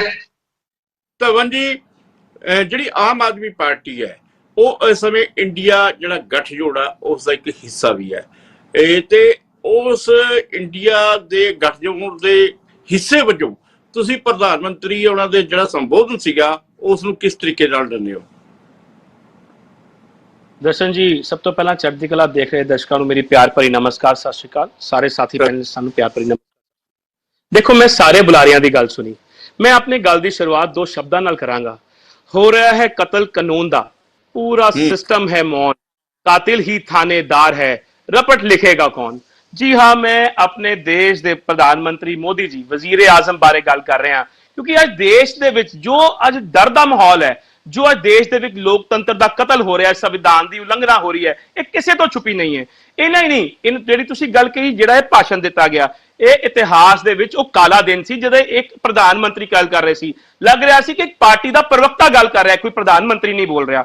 ਦੂਸਰੀ ਗੱਲ, ਇਹ ਕੋਈ ਹੰਕਾਰ ਨਹੀਂ, ਇਹ ਬੌਖਲਾਹਟ ਹੈ। ਔਰ ਇਹ ਬੌਖਲਾਹਟ ਕਿੱਥੋਂ ਆਈ? ਇੰਡੀਆ ਤੋਂ ਆਈ, ਕਿਉਂਕਿ ਇੰਡੀਆ ਦਾ ਮਤਲਬ ਹੈ ਭਾਰਤ, ਔਰ ਭਾਰਤ ਦੇ ਅੱਗੇ ਜਿੱਤ ਹੁੰਦੀ ਹੈ, ਔਰ ਜਿੱਤ 2024 ਵਿੱਚ ਪੱਕੀ ਹੈ, ਔਰ ਇਹ ਚੱਲ ਰਹੀ ਹੈ। ਇੰਨਾ ਹੀ ਨਹੀਂ, ਇੱਕ ਨਾਰਾ ਦਿੰਦੇ ਸੀ, ਬੇਟੀ ਪੜਾਓ ਬੇਟੀ ਬਚਾਓ। ਸਾਡੀ ਧੀਆਂ ਨਾਲ ਅੱਜ ਕੀ ਹੋਇਆ? ਸਾਡੀਆਂ ਭੈਣਾਂ ਜਿਹੜੀਆਂ ਸਵਰਨ ਪਦਕ ਜਿੱਤ ਕੇ ਆਈਆਂ ਸੀ, ਮੈਂ ਸਾਕਸ਼ੀ ਮਲਿਕ ਦੀ ਗੱਲ ਕਰ ਰਿਹਾ, ਮੈਂ ਆਪਦੀ ਭੈਣ ਵਿਨੇਸ਼ ਫੁਗਾੜ ਦੀ ਗੱਲ ਕਰ ਰਿਹਾ, ਜਿਨ੍ਹਾਂ ਨੇ ਸਵਰਨ ਪਦਕ ਅੱਜ ਗੰਗਾ ਮਾਂ ਗੰਗਾ ਵਿੱਚ ਜਾ ਕੇ ਬਹਾਏ ਨੇ। ਸੋ ਇਹ ਕੀ ਹੈ? ਇਹ ਇੱਕ ਲੋਕਤੰਤਰ ਦਾ ਕਤਲ ਹੈ। ਇੱਕ ਸਾਡੀ ਜਿਹੜੀ ਆਉਣ ਵਾਲੀ ਪੀੜ੍ਹੀ ਹੈ, ਉਸਨੂੰ ਕਿਤੇ ਨਾ ਕਿਤੇ ਸ਼ਰਮਿੰਦਾ ਹੋਣ ਦਾ ਕੰਮ ਹੋ ਰਿਹਾ ਹੈ। ਔਰ ਇੰਨਾ ਹੀ ਨਹੀਂ ਹੈ, ਤੁਸੀਂ ਦੇਖੋ, ਜਿਹੜੇ ਪ੍ਰਧਾਨ ਮੰਤਰੀ ਮੋਦੀ ਜੀ ਕਹਿੰਦੇ ਸੀ ਮੈਂ ਹਰ ਸਾਲ 1 ਕਰੋੜ ਨੌਕਰੀ ਦੂੰਗਾ, ਉਹ ਭਾਈ ਸਾਹਿਬ ਤੁਸੀਂ ਅੱਜ ਤੱਕ ਤਕਰੀਬਨ ਪੂਰੇ ਹਿੰਦੁਸਤਾਨ ਦੀਆਂ 12.5 ਕਰੋੜ ਲੋਕਾਂ ਦੀਆਂ ਨੌਕਰੀਆਂ ਖਾਧੀਆਂ। ਤੁਸੀਂ 12.5 ਕਰੋੜ ਪਰਿਵਾਰ ਨੂੰ ਸੜਕਾਂ ਤੇ ਲਿਆ ਦਿੱਤਾ। ਇੰਨਾ ਹੀ ਨਹੀਂ, ਜੋ ਝੂਠ ਇਹਨਾਂ ਨੇ ਬੋਲੇ ਹੈ ਨਾ, ਉਹ Guinness book of world record ਵਿੱਚ ਜਾ ਕੇ ਦਰਜ ਹੋ ਰਹੇ ਹੈ। ਅੱਜ ਹੋ ਕੀ ਰਿਹਾ ਹੈ? ਅੱਜ ਦੇਸ਼ ਵਿੱਚ ਸਾਡਾ ਚੌਥਾ ਸਤੰਭ ਮੀਡੀਆ, ਜਿਹਦੀ ਅੱਜ ਬੋਲਣ ਦੀ ਆਜ਼ਾਦੀ ਨਹੀਂ। ਤੁਸੀਂ ਦੇਖੋ, ਅੱਜ ਮਹਿੰਗਾਈ ਪੂਰੇ ਸਿਖਰ ਤੇ ਹੈ। ਮੈਂ ਕਰਪਸ਼ਨ ਦੀ ਗੱਲ ਕਰਾਂ ਤੇ ਅੱਜ ਜ਼ਿਆਦਾ ਨਹੀਂ, ਜਿਹੜੇ ਬੀਜੇਪੀ ਐਮਪੀ, ਮੈਂ ਬ੍ਰਿਜਮੋਹਨ ਸ਼ਰਨ ਸਿੰਘ ਦੀ ਗੱਲ ਕਰ ਰਿਹਾ, ਜਿਨ੍ਹਾਂ ਤੇ ਇਲਜ਼ਾਮ ਲੱਗੇ ਸੀ, ਉਹਨਾਂ ਨੂੰ ਬਰਖਾਸਤ ਨਹੀਂ ਕੀਤਾ ਜਾਂਦਾ। ਰਾਹੁਲ ਗਾਂਧੀ ਜੀ ਦੀ ਸਦस्यता ਰੱਦ ਕੀਤੀ ਜਾਂਦੀ ਹੈ, ਔਰ ਸੁਪਰੀਮ ਕੋਰਟ ਤੋਂ ਬਾਅਦ ਚ ਮੂੰਹ ਕੀ ਖਾਈ ਜਾਂਦੀ ਹੈ। ਕਾਲੇ ਕਾਨੂੰਨ ਲਿਆਏ ਜਾਂਦੇ ਨੇ, ਬਲੈਕ ਆਰਡੀਨੈਂਸ ਲਿਆਇਆ ਜਾਂਦਾ, ਦਿੱਲੀ ਦੇ ਲੋਕਾਂ ਦਾ ਹੱਕ ਛੀਨਿਆ ਜਾਂਦਾ ਹੈ। ਇੱਕ ਚੁਣੀ ਸਰਕਾਰਾਂ ਨੂੰ ਕਠਪੁਤਲੀ ਬਣਾਉਣ ਦੀ ਕੋਸ਼ਿਸ਼ ਹੋ ਰਹੀ ਹੈ। ਇਹ ਕੌਣ ਕਰ ਰਿਹਾ ਹੈ? ਸਾਡੇ ਦੇਸ਼ ਦੇ ਵਜ਼ੀਰ ਆਜ਼ਮ ਪ੍ਰਧਾਨ ਮੰਤਰੀ ਮੋਦੀ ਜੀ ਕਰ ਰਹੇ ਨੇ। ਔਰ ਇਹ ਕਿਉਂ ਕਰ ਰਹੇ ਨੇ? ਡਰ।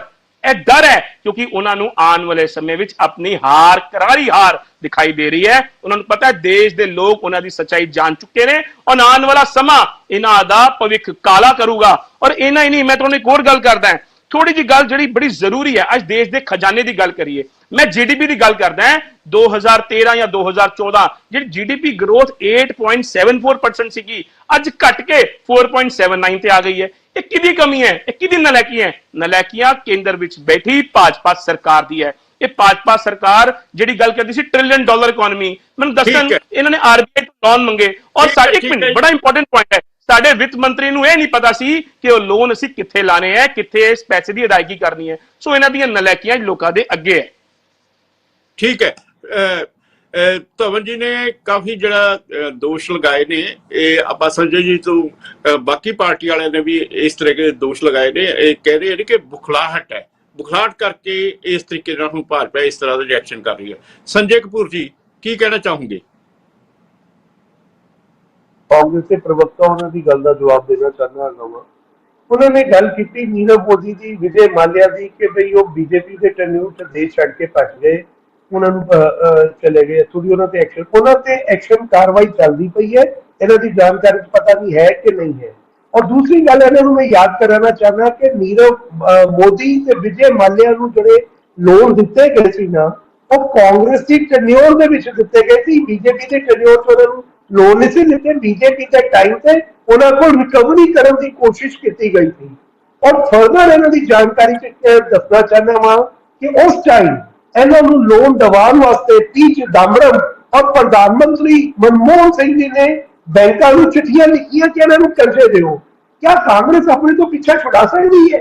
ਸਾਡੀ ਗਵਰਨਮੈਂਟ ਨੇ ਤੇ ਇਹਨਾਂ ਦੇ ਖਿਲਾਫ ਕਾਰਵਾਈ ਕੀਤੀ। ਔਰ ਠੀਕ ਹੈ ਕਿ ਮੌਕਾ ਬਚਾ ਕੇ ਇਹ ਲੋਕ ਦੇਸ਼ ਛੱਡ ਕੇ ਭੱਜ ਗਏ, ਪਰ ਸਾਡਾ ਦੇਸ਼ ਦੀ ਜਨਤਾ ਦੇ ਨਾਲ ਵਾਅਦਾ ਹੈਗਾ ਵੇ ਕਿ ਇੱਕ ਪੈਸਾ ਇਹਨਾਂ ਕੋਲੋਂ ਰਿਕਵਰ ਕੀਤਾ ਜਾਏਗਾ ਔਰ ਦੇਸ਼ ਦੇ ਵਿੱਚ ਇਹਨਾਂ ਨੂੰ ਖਿੱਚ ਕੇ ਲੈ ਕੇ ਆਇਆ ਜਾਏਗਾ। ਦੂਸਰਾ ਕਾਰਨ ਹੈਗਾ ਵੇ ਕਿ ਬਾਹਰ ਜਦੋਂ ਕੰਟਰੀ ਚਲੇ ਜਾਂਦੇ ਆ ਨਾ, ਕੁਝ ਲਾਜ਼ ਦਾ ਇਹਨਾਂ ਨੂੰ ਐਡਵਾਂਟੇਜ ਮਿਲ ਜਾਂਦਾ ਹੈ, ਜਿਹਦਾ ਐਡਵਾਂਟੇਜ ਲੈਣ ਦੀ ਕੋਸ਼ਿਸ਼ ਕਰਦੇ ਪਏ ਹੈ। ਪਰ ਫਿਰ ਵੀ ਇੰਡੀਅਨ ਗਵਰਨਮੈਂਟ ਇਹਦੇ ਤੇ ਐਫਰਟ ਕਰਦੀ ਪਈ ਹੈ ਔਰ ਆਉਣ ਵਾਲੇ ਟਾਈਮ ਵਿੱਚ ਇਹ ਲੋਕ ਦੇਸ਼ ਸੰਜੇ ਜੀ ਤੁਹਾਡੇ ਕੋਲ ਹੀ ਆਉਣੇ ਆ। ਇਹ ਹੁਣ ਇੱਕ ਬ੍ਰੇਕ ਦਾ ਸਮਾਂ ਹੋ ਰਿਹਾ, ਲੈਣਾ ਇੱਕ ਬ੍ਰੇਕ। ਚਰਚਾ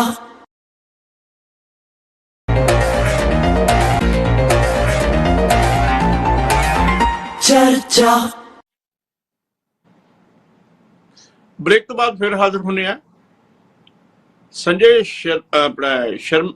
कपूर जी ने जी भारतीय जनता पार्टी की सरकार है ਐਨਡੀਏ ਦੀ ਸਰਕਾਰ ਹੈ ਉਸ ਦੀ ਪ੍ਰਾਪਤੀਆਂ ਦੀ ਗੱਲ ਕੀਤੀ ਹੈ ਤੇ ਇਸ ਗੱਲ ਕਰਕੇ ਕਿਹਾ ਕਿ ਲੋਕਾਂ ਦੇ ਮਨ ਵਿੱਚ ਮੋਦੀ ਸਾਹਿਬ ਦੇ ਲਈ ਬਹੁਤ ਜ਼ਿਆਦਾ ਸਤਿਕਾਰ ਹੈ ਤੇ ਉਹ ਚਾਹੁੰਦੇ ਨੇ ਕਿ ਦੁਬਾਰਾ ਜਿਹੜੇ ਨਰਿੰਦਰ ਮੋਦੀ ਜੀ ਫਿਰ ਤੋਂ ਦੁਬਾਰਾ ਪ੍ਰਧਾਨ ਮੰਤਰੀ ਬਣਨ। ਤੇ ਇਸ ਦੌਰਾਨ ਜਿਹੜੀ ਹੈ ਤੁਹਾਨੂੰ ਪਤਾ ਹੈ ਕਿ ਸਿਆਸੀ ਹਲਚਲ ਇਹ ਹੈ ਕਿ ਇੰਡੀਆ ਨਾਂ ਦਾ ਇੱਕ ਗੱਠਜੋੜ ਬਣ ਚੁੱਕਿਆ ਹੈ ਜਿਹਦੇ ਵਿੱਚ ਆਮ ਆਦਮੀ ਪਾਰਟੀ ਵੀ ਸ਼ਾਮਲ ਹੈ ਤੇ ਕਾਂਗਰਸ ਵੀ ਸ਼ਾਮਲ ਹੈ। ਤੇ ਕਾਂਗਰਸ ਇਸ ਸਮੇਂ ਜਿਹੜਾ ਇੰਡੀਆ ਐਨਡੀਏ ਨੂੰ ਚੁਣੌਤੀ ਦੇਣ ਵਾਸਤੇ ਤਿਆਰ ਹੋਇਆ ਤੇ ਇਸ ਸੰਬੰਧ ਵਿੱਚ ਸਾਡੇ ਵਿੱਚ ਬੈਠੇ ਨੇ ਜਗਵੀਰ ਤੇ ਢਿੱਲੋਂ ਜੀ। ਢਿੱਲੋਂ ਸਾਹਿਬ, ਤੁਸੀਂ ਕੀ ਮਹਿਸੂਸ ਕਰਦੇ ਹੋ ਕਿ ਪ੍ਰਧਾਨ ਮੰਤਰੀ ਉਹਨਾਂ ਨੇ ਜੋ ਆਪਣਾ ਦਿੱਤਾ ਹੈ, ਸੰਬੋਧਨ ਕੀਤਾ ਹੈ, ਉਹ ਸਿਆਸੀ ਸੀ ਜਾਂ ਇੱਕ ਪ੍ਰਧਾਨ ਮੰਤਰੀ ਵਜੋਂ ਉਹਨਾਂ ਨੇ ਸੰਬੋਧਨ ਕੀਤਾ ਸੀਗਾ? ਦਰਸ਼ਨ ਜੀ, ਉਸ ਦਿਨ ਤਾਂ ਇਸ ਤਰ੍ਹਾਂ ਲੱਗਦਾ ਸੀ ਕਿ ਜਿਸ ਤਰ੍ਹਾਂ ਸਾਡੇ ਪ੍ਰਧਾਨ ਮੰਤਰੀ ਸਾਹਿਬ ਕਿਸੇ ਸਿਆਸੀ ਸਟੇਜ ਤੇ ਹੋਣ, ਨਾ ਕਿ ਲਾਲ ਕਿਲੇ ਤੇ। ਸੋ ਇਹ ਬੜੀ ਹੈਰਾਨਗੀ ਦੀ ਗੱਲ ਹੈ ਕਿ ਜਦੋਂ ਅਸੀਂ ਇੱਕ ਉਸ ਅਹੁਦੇ ਤੇ ਹੋਈਏ ਅਤੇ ਉੱਥੇ ਅਸੀਂ ਬੈਠੇ ਸੀ, ਉਸ ਦਿਨ ਆਏ ਸੀ ਅਸੀਂ ਸੰਬੋਧਨ ਕਰਨ, ਦੇਸ਼ ਦੀ ਆਜ਼ਾਦੀ ਤੇ ਬੋਲਣ ਲਈ, ਦੇਸ਼ ਦੇ ਭਵਿੱਖ ਤੇ ਬੋਲਣ ਲਈ, ਦੇਸ਼ ਦੇ ਅੱਜ ਤੇ ਬੋਲਣ ਲਈ ਅਤੇ ਜੋ ਵੀ ਦੇਸ਼ ਵਿੱਚ ਚੱਲ ਰਿਹਾ ਹੈ ਦੇਸ਼ ਦੀ ਤਰੱਕੀ ਤੇ ਬੋਲਣ ਲਈ। ਬਟ ਉੱਥੇ ਮੋਦੀ ਜੀ ਵੱਲੋਂ ਇਹ ਗੱਲ ਕਹਿਣਾ ਕਿ ਆਉਣ ਵਾਲੇ ਸਮੇਂ ਦੇ ਵਿੱਚ ਵੀ ਮੈਂ ਦੁਬਾਰਾ ਪ੍ਰਧਾਨ ਮੰਤਰੀ ਬਣ ਕੇ ਇੱਥੇ ਸੰਬੋਧਨ ਕਰਾਂਗਾ, ਮੈਂ ਸਮਝਦਾ ਹਾਂ ਕਿਤੇ ਨਾ ਕਿਤੇ ਇਹਨਾਂ ਦਾ ਅਹੰਕਾਰ ਬੋਲਦਾ ਹੈ ਦਰਸ਼ਨ ਜੀ। ਕਿਉਂਕਿ ਨਾ ਤਾਂ ਇਹ 2024 ਦੇ PM ਕੈਂਡੀਡੇਟ ਹਾਲੇ ਤੱਕ ਬੀਜੇਪੀ ਵੱਲੋਂ ਅਨਾਉਂਸ ਹੋਏ ਨੇ, ਜਿਹੜੀ ਇਹਨਾਂ ਦੀ ਕਮੇਟੀ ਬੈਠਦੀ ਹੁੰਦੀ ਹੈ, ਜਾਂ ਤਾਂ ਫਿਰ ਸਾਰੇ ਅਖਤਿਆਰ ਨਰਿੰਦਰ ਮੋਦੀ ਜੀ ਨੂੰ ਦੇ ਦਿੱਤੇ ਗਏ ਨੇ ਕਿ ਕੋਈ ਹੋਰ ਬੋਲਣ ਲਈ ਤਿਆਰ ਹੀ ਨਹੀਂ।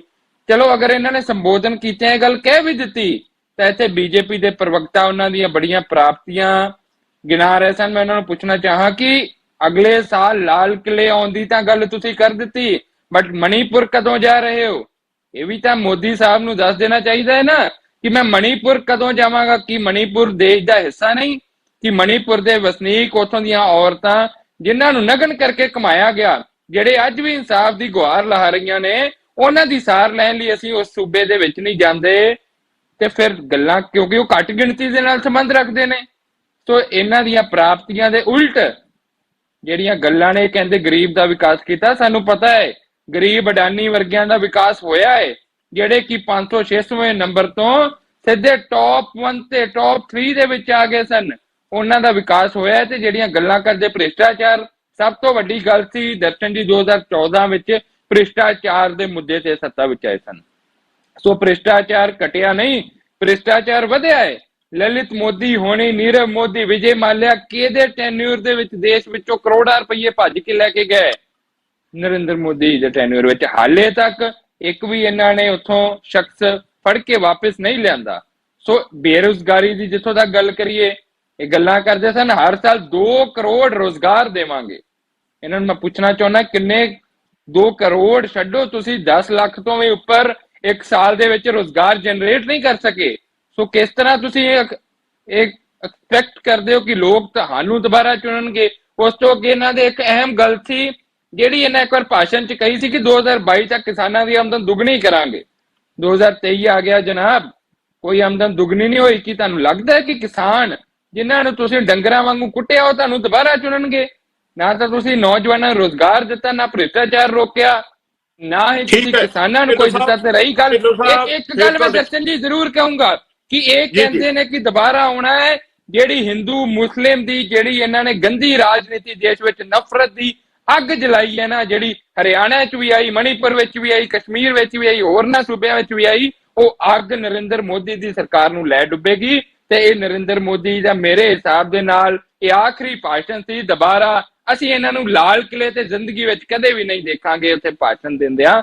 ਸੋ ਇਹ ਮੈਂ ਫਿਰ ਕਹਾਂਗਾ ਕਿ ਮਠਾੜੂ ਸਾਹਿਬ, ਤੁਸੀਂ ਸੰਜੇ ਜੀ ਦਾ ਵੀ ਭਾਸ਼ਣ ਸੁਣਿਆ ਤੇ ਢਿੱਲੋਂ ਸਾਹਿਬ ਦੀ ਜਿਹੜੀ ਹੈਗੀ ਆ ਉਹ ਵੀ ਆਪਾਂ ਜੋ ਉਹਨਾਂ ਨੇ ਆਪਣਾ ਸਪਸ਼ਟੀਕਰਨ ਦਿੱਤਾ ਜਾਂ ਪ੍ਰਤੀਕਿਰਿਆ ਦਿੱਤੀ ਆ ਉਹ ਸੁਣੀ ਆ। ਤੇ ਅਕਾਲੀ ਦਲ ਇਸ ਸਮੇਂ ਨਾ ਤਾਂ ਐਨਡੀਏ ਦੇ ਵਿੱਚ ਹੈ ਨਾ ਇੰਡੀਆ ਦੇ ਵਿੱਚ ਹੈ, ਤੇ ਉਹ ਕਿਸ ਤਰੀਕੇ ਨਾਲ ਮਹਿਸੂਸ ਕਰ ਰਿਹਾ ਹੈ ਕਿ ਜਿਹੜੇ ਹੈਗੇ ਮੋਦੀ ਸਾਹਿਬ ਦੁਬਾਰਾ ਆ ਸਕਦੇ ਆ ਕਿ ਨਹੀਂ ਆ ਸਕਦੇ, ਜਾਂ ਭਾਰਤੀ ਜਨਤਾ ਪਾਰਟੀ ਦੁਬਾਰਾ ਸੱਤਾ 'ਚ ਆਵੇਗੀ ਕਿ ਨਹੀਂ ਆਵੇਗੀ? ਦੇਖੋ ਦਰਸ਼ਕ ਜੀ, ਸਭ ਤੋਂ ਪਹਿਲੀ ਗੱਲ ਤਾਂ ਤੁਸੀਂ ਗੱਲ ਕਹੀ ਸ਼੍ਰੋਮਣੀ ਅਕਾਲੀ ਦਲ ਐਨਡੀਏ ਨਾਲ ਵੀ ਨਹੀਂ ਹੈ ਤੇ ਇੰਡੀਆ ਨਾਲ ਇੰਡੀਆ ਉਹ ਜਿਹੜਾ ਗਠਬੰਧਨ ਕਰਕੇ ਬਣਾਇਆ ਇਹ ਵਾਲਾ ਨਹੀਂ ਜਿਹਦੇ 'ਚ ਆਪਾਂ ਰਹਿੰਦੇ ਆ। ਇਸ ਇੰਡੀਆ ਨਾਲ ਤਾਂ ਸ਼੍ਰੋਮਣੀ ਅਕਾਲੀ ਦਲ ਸ਼ੁਰੂ ਤੋਂ ਹੈ ਤੇ ਰਹੇਗਾ। ਸ਼੍ਰੋਮਣੀ ਅਕਾਲੀ ਦਲ ਉਸ ਨਾਲ ਹੈ, ਪੰਜਾਬ ਨਾਲ ਹੈ, ਜੋ ਪੰਜਾਬ ਦੀ ਗੱਲ ਕਰੇਗਾ, ਜੋ ਪੰਜਾਬ ਦੇ ਮੁੱਦੇ ਹੱਲ ਕਰੇਗਾ। ਪੰਜਾਬ ਦੇ ਮੁੱਦੇ ਜਿਹੜੇ ਹੈਗੇ ਆ ਉਹ ਅੱਜ ਵੀ ਉੱਥੇ ਹੀ ਖੜੇ ਆ, ਚਾਹੇ ਪਾਣੀਆਂ ਦਾ ਮੁੱਦਾ ਹੋਵੇ, ਚਾਹੇ ਚੰਡੀਗੜ੍ਹ ਦਾ ਮੁੱਦਾ ਹੋਵੇ, ਚਾਹੇ ਬੰਦੀ ਸਿੰਘਾਂ ਦੀ ਰਿਹਾਈ ਦਾ ਮੁੱਦਾ ਹੋਵੇ। ਦੇਖੋ ਅਸੀਂ ਉਮੀਦ ਕਰਦੇ ਸੀ ਕਿ ਸ਼੍ਰੀ ਨਰਿੰਦਰ ਮੋਦੀ ਜੀ ਜਿਹੜੇ ਮਾਨਯੋਗ ਦੇਸ਼ ਦੇ ਪ੍ਰਧਾਨ ਮੰਤਰੀ ਆ, ਜਦੋਂ ਲਾਲ ਬੋਲਦੇ ਹੋਏ ਇਹ ਗੱਲ ਕਹਿਣਗੇ ਕਿ ਭਾਈ ਜਿਹੜੀ 550 ਸਾਲਾਂ ਦੇ ਉੱਪਰ ਬਾਬਾ ਨਾਨਕ ਜੀ ਦੇ ਦਿਹਾੜੇ ਦੇ ਉੱਪਰ ਮੈਂ ਅਨਾਉਂਸਮੈਂਟ ਕੀਤੀ ਸੀ, ਮੈਂ ਵਾਅਦਾ ਕੀਤਾ ਸੀ, ਤਾਂ ਬੰਦੀ ਸਿੰਘਾਂ ਨੂੰ ਮੈਂ ਇੱਥੋਂ ਅੱਜ ਰਿਹਾ ਕਰਨ ਦਾ ਜਿਹੜਾ ਹੈਗਾ ਉਹ ਸਪੀਚ ਦੇ ਵਿੱਚ ਬੋਲਦੇ ਹੋ, ਤਾਂ ਅਸੀਂ ਇਹ ਸਮਝਦੇ ਸੀ ਬੋਲਣਗੇ, ਆਪਣੇ ਵਾਅਦੇ ਤੋਂ ਮੁੱਕਰੇ ਆ। ਹੁਣ ਗੱਲ ਕਰਦੇ ਆ ਆਪਾਂ ਉਹਨਾਂ ਦੇ ਭਾਸ਼ਣ ਦੀ ਕਿ ਮੈਂ ਦੁਬਾਰਾ ਲਾਲ ਕਿਲੇ ਦੇ ਉੱਪਰ ਝੰਡਾ ਲਹਿਰਾਵਾਂਗਾ। ਕੁਝ ਹੱਦ ਤੱਕ ਮੈਂ ਜਿਹੜਾ ਹੈਗਾ ਸਾਡੇ ਵਰਿੰਦਰ ਸ਼ਰਮਾ ਜੀ ਬਹੁਤ ਸਿਆਣੇ ਮਤਲਬ ਸੂਝਵਾਨ ਜਰਨਲਿਸਟ ਨੇ, ਇਹਨਾਂ ਨੇ ਜੋ ਗੱਲ ਕਹੀ ਮੈਂ ਇਹਨਾਂ ਦੇ ਨਾਲ ਬਿਲਕੁਲ ਸਹਿਮਤ ਆ। ਕਿਤੇ ਨਾ ਕਿਤੇ ਹੰਕਾਰ ਦੀ ਗੱਲ ਹੈਗੀ। ਪਹਿਲੀ ਗੱਲ ਤਾਂ ਜਿਹੜਾ ਉਹਨਾਂ ਨੇ ਭਾਸ਼ਣ ਦਿੱਤਾ, ਮੈਂ ਦੇਖੋ ਜਿਹੜਾ ਮੇਰਾ ਨਿੱਜੀ ਤਜਰਬਾ ਜਿੰਨੀ ਕਿ ਮੈਨੂੰ ਪੋਲੀਟੀਕਲ ਸਮਝ ਹੈਗੀ ਆ, ਮੈਨੂੰ ਇਹ ਲੱਗਦਾ ਕਿ ਉਹਨਾਂ ਨੇ ਨਾ ਤਾਂ ਦੇਸ਼ ਦੇ ਵੋਟਰਾਂ ਨੂੰ, ਨਾ ਵਿਰੋਧੀ ਧਿਰ ਦੇ ਜਿਹੜੇ ਆਗੂ ਉਹਨਾਂ ਨੇ ਬੀਜੇਪੀ ਨੂੰ ਸੰਬੋਧਨ ਕੀਤਾ ਹੈ। ਜਿਹੜੀ ਭਾਰਤੀ ਜਨਤਾ ਪਾਰਟੀ ਆ ਉਹਨਾਂ ਨੇ ਸੁਣਾਈ ਕੀਤੀ ਹੈ ਬਈ ਭਾਈ ਗੱਲ ਸੁਣ ਲਓ, ਜੇ ਮੈਂ ਹੈਗਾ ਤਾਂ ਤੁਹਾਡੀ ਸਰਕਾਰ ਆਏਗੀ, ਮੋਦੀ ਨੂੰ ਵੋਟ ਪੈਂਦੀ ਆ। ਕੋਈ ਨਾਮ ਨਹੀਂ ਲੈ ਰਿਹਾ, ਕੋਈ ਭਾਰਤੀ ਜਨਤਾ ਪਾਰਟੀ ਨਹੀਂ ਕਿਹਾ ਉਹਨਾਂ ਨੇ ਕਿ ਭਾਰਤੀ ਜਨਤਾ ਪਾਰਟੀ ਸਰਕਾਰ ਦੇ ਵਿੱਚ ਆਏਗੀ, ਮੈਂ ਪ੍ਰਧਾਨ, ਉਹਨਾਂ ਨੇ ਕਿਹਾ ਮੈਂ ਪ੍ਰਧਾਨ ਮੰਤਰੀ ਹੋਊਂਗਾ, ਅਗਲੇ ਵਾਰ ਮੈਂ ਝੰਡਾ ਲਹਿਰਾਊਂਗਾ। ਦੇਖੋ ਇਹ ਗੱਲ ਜਿਹੜੀ ਹੈਗੀ ਹੈ ਵਿਚਾਰਨ ਵਾਲੀ ਹੈ। ਲੋਕਤੰਤਰ ਦੀ ਜਿਹੜੀ ਹੈ ਵਾਰ-ਵਾਰ ਦੁਹਾਈ ਦਿੰਦੇ ਆ, ਪਰਿਵਾਰਵਾਦ ਦੀ ਵਾਰ-ਵਾਰ ਦੁਹਾਈ ਦਿੰਦੇ ਆ। ਅੱਜ ਜਿਹੜੀ ਹੈਗੀ ਆ ਇਹ ਗੱਲ ਉਹਨਾਂ ਨੂੰ ਸਮਝ ਲੈਣੀ ਚਾਹੀਦੀ ਹੈ ਬੀਜੇਪੀ ਨੂੰ ਕਿ ਬੀਜੇਪੀ ਕੁਝ ਨਹੀਂ, ਕੱਲਾ ਮੋਦੀ ਹੈ, 2 ਵਾਰ ਮੋਦੀ ਬਣ ਚੁੱਕਿਆ। ਤੀਸਰੀ ਗੱਲ, ਉਹ ਮੋਦੀ ਸਾਹਿਬ ਇਸ ਕਰਕੇ ਕਹਿ ਰਹੇ ਨੇ ਕਿਉਂਕਿ ਸਾਹਮਣੇ ਜਿਹੜੀ ਆਪੋਜੀਸ਼ਨ ਪਾਰਟੀ ਹੈਗੀ ਹੈ ਉਹਨਾਂ ਦੀ ਜਿਹੜੀ ਹਾਲਤ ਹੈ, ਜਿਵੇਂ ਅੱਜ ਤੁਸੀਂ ਦਿੱਲੀ ਤੋਂ ਅਲਕਾ ਲਾਂਬਾ ਦਾ ਬਿਆਨ ਸੁਣਿਆ ਹੋਣਾ, ਇੱਕ ਪਾਸੇ ਤਾਂ ਗੱਠਜੋੜ ਹੋਇਆ, ਅੱਜ ਅਲਕਾ ਲਾਂਬਾ ਦਾ ਤੁਸੀਂ ਬਿਆਨ ਸੁਣੋ। ਹੁਣੇ ਮੈਂ ਘੰਟਾ ਕੁ ਪਹਿਲਾਂ ਬਿਆਨ ਸੁਣ ਕੇ ਹਟਿਆ, ਉਹਨਾਂ ਨੇ ਕਿਹਾ ਰਾਹੁਲ ਗਾਂਧੀ ਖੜਗੇ ਸਾਹਿਬ ਸਾਡੀ ਸਾਰਿਆਂ ਦੀ ਅੱਜ ਮੀਟਿੰਗ ਹੋਈ ਹੈ, ਮੀਟਿੰਗ ਦੇ ਵਿੱਚ ਇਹ ਗੱਲ ਹੋਈ ਹੈ ਕਿ ਆਪਾਂ ਦਿੱਲੀ ਦੇ ਵਿੱਚ 7 ਸੀਟਾਂ ਦੇ ਉੱਪਰ ਜਿਹੜਾ ਚੋਣ ਲੜਨੀ ਹੈ ਔਰ ਖਿੱਚ ਕੇ ਤਿਆਰੀ ਕਰੋ। ਦੂਜੇ ਪਾਸੇ ਪੰਜਾਬ ਦੀ ਕਾਂਗਰਸ ਜਿਹੜੀ ਚਾਹੇ ਕੁਝ ਮਰਜ਼ੀ ਹੈ, ਜਗਮੀਤ ਢਿੱਲੋਂ ਕੁਝ ਕਹੀ ਜਾਣ, ਸਾਡੇ ਧਵਨ ਜੀ ਕੁਝ ਕਹੀ ਜਾਣ, ਠੀਕ ਨਹੀਂ ਅਸੀਂ ਆਮ ਆਦਮੀ ਪਾਰਟੀ ਨਾਲ, ਸੋ ਉਹਨਾਂ ਨੂੰ ਪਤਾ ਹੈ ਕਿ ਇਹਨਾਂ ਦਾ ਸੂਤ ਨਹੀਂ ਆਏਗਾ, ਉਹ ਕਹਿ ਸਕਦੇ ਆ। ਧਵਨ ਜੀ, ਜਿਹੜੀ ਆਮ ਆਦਮੀ ਪਾਰਟੀ ਹੈ ਉਹ ਇਸ ਸਮੇਂ ਇੰਡੀਆ ਜਿਹੜਾ ਗੱਠਜੋੜ ਆ ਉਸ ਦਾ ਇੱਕ ਹਿੱਸਾ ਵੀ ਹੈ, ਤੇ ਉਸ ਇੰਡੀਆ ਦੇ ਗੱਠਜੋੜ ਦੇ ਹਿੱਸੇ ਵਜੋਂ ਤੁਸੀਂ ਪ੍ਰਧਾਨ ਮੰਤਰੀ ਉਹਨਾਂ ਦੇ ਜਿਹੜਾ ਸੰਬੋਧਨ ਸੀਗਾ ਉਸ ਨੂੰ ਕਿਸ ਤਰੀਕੇ ਨਾਲ ਲੈਂਦੇ ਹੋ? ਦਰਸ਼ਨ ਜੀ, ਸਭ ਤੋਂ ਪਹਿਲਾਂ ਚੜ੍ਹਦੀ ਕਲਾ ਦੇਖ ਰਹੇ ਦਰਸ਼ਕਾਂ ਨੂੰ ਮੇਰੀ ਪਿਆਰ ਭਰੀ ਨਮਸਕਾਰ, ਸਤਿ ਸ਼੍ਰੀ ਅਕਾਲ। ਸਾਰੇ ਸਾਥੀ ਪੈਨਲਿਸਟਾਂ ਨੂੰ ਪਿਆਰ ਭਰੀ ਨਮਸਕਾਰ। ਦੇਖੋ ਮੈਂ ਸਾਰੇ ਬੁਲਾਰਿਆਂ ਦੀ ਗੱਲ ਸੁਣੀ, ਮੈਂ ਆਪਣੀ ਗੱਲ ਦੀ ਸ਼ੁਰੂਆਤ 2 ਸ਼ਬਦਾਂ ਨਾਲ ਕਰਾਂਗਾ। ਹੋ ਰਿਹਾ ਹੈ ਕਤਲ ਕਾਨੂੰਨ ਦਾ, पूरा सिस्टम है मौन, कातिल ही थानेदार है, रपट लिखेगा कौन।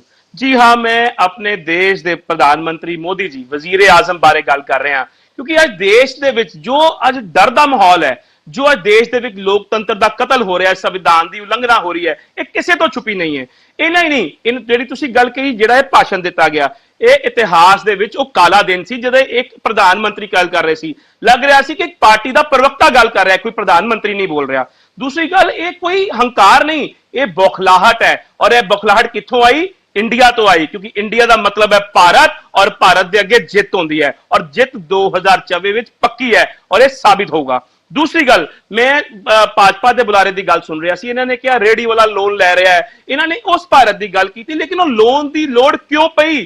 ਤੁਸੀਂ ਆਪਣੀ ਪੀੜੀ ਹਿੱਟ ਛੋਟਾ ਮਾਰ ਕੇ ਕਦੀ ਇਹ ਤਾਂ ਦੇਖਿਆ ਹੁੰਦਾ ਕਿ ਤੁਸੀਂ ਜਿਹੜੀ ਡੀਮੋਨੇਟਾਈਜੇਸ਼ਨ ਕੀਤੀ ਸੀ, ਜਿਹਦੇ ਵਿੱਚ ਜ਼ਿਆਦਾ ਤੇ ਨਹੀਂ ਬਟ 50 ਲੱਖ ਲੋਕਾਂ ਦੀ ਤੁਸੀਂ ਨੌਕਰੀਆਂ ਖਾਧੀਆਂ, ਅਰੇ ਉਹ ਲੋਕਾਂ ਨੂੰ ਅੱਜ ਲੋੜ ਪੈ ਰਹੀ ਹੈ, ਅੱਜ ਤੁਸੀਂ ਲੋਨ ਉਹ ਮੰਗ ਰਹੇ ਨੇ। ਔਰ ਇਹਨਾਂ ਹੀ ਨਹੀਂ, ਜਿਹੜੇ ਝੂਠੇ ਵਾਅਦੇ ਅੱਜ ਭਾਜਪਾ 2017 ਪਹਿਲੇ ਮੈਂ ਕਹਾਂ 14 ਵਿੱਚ ਕਰਕੇ ਆਈ, ਫਿਰ 19 ਵਿੱਚ ਕਰਕੇ ਆਈ, ਉਹ ਝੂਠੇ ਵਾਅਦੇ ਸਨ। ਮੇਰੇ ਹਿਸਾਬ ਨਾਲ ਭਾਜਪਾ ਦੇ ਪ੍ਰਵਕਤਾ ਔਰ ਸ਼੍ਰੋਮਣੀ ਅਕਾਲੀ ਦਲ ਦੇ ਪ੍ਰਵਕਤਾ ਦੇ ਖਾਤਿਆਂ ਵਿੱਚ 15-15 ਲੱਖ ਰੁਪਏ ਆ ਗਿਆ ਹੋਣਾ ਹੈ, ਜੋ ਕਿਸੇ ਕੋਲ ਨਹੀਂ ਆਇਆ।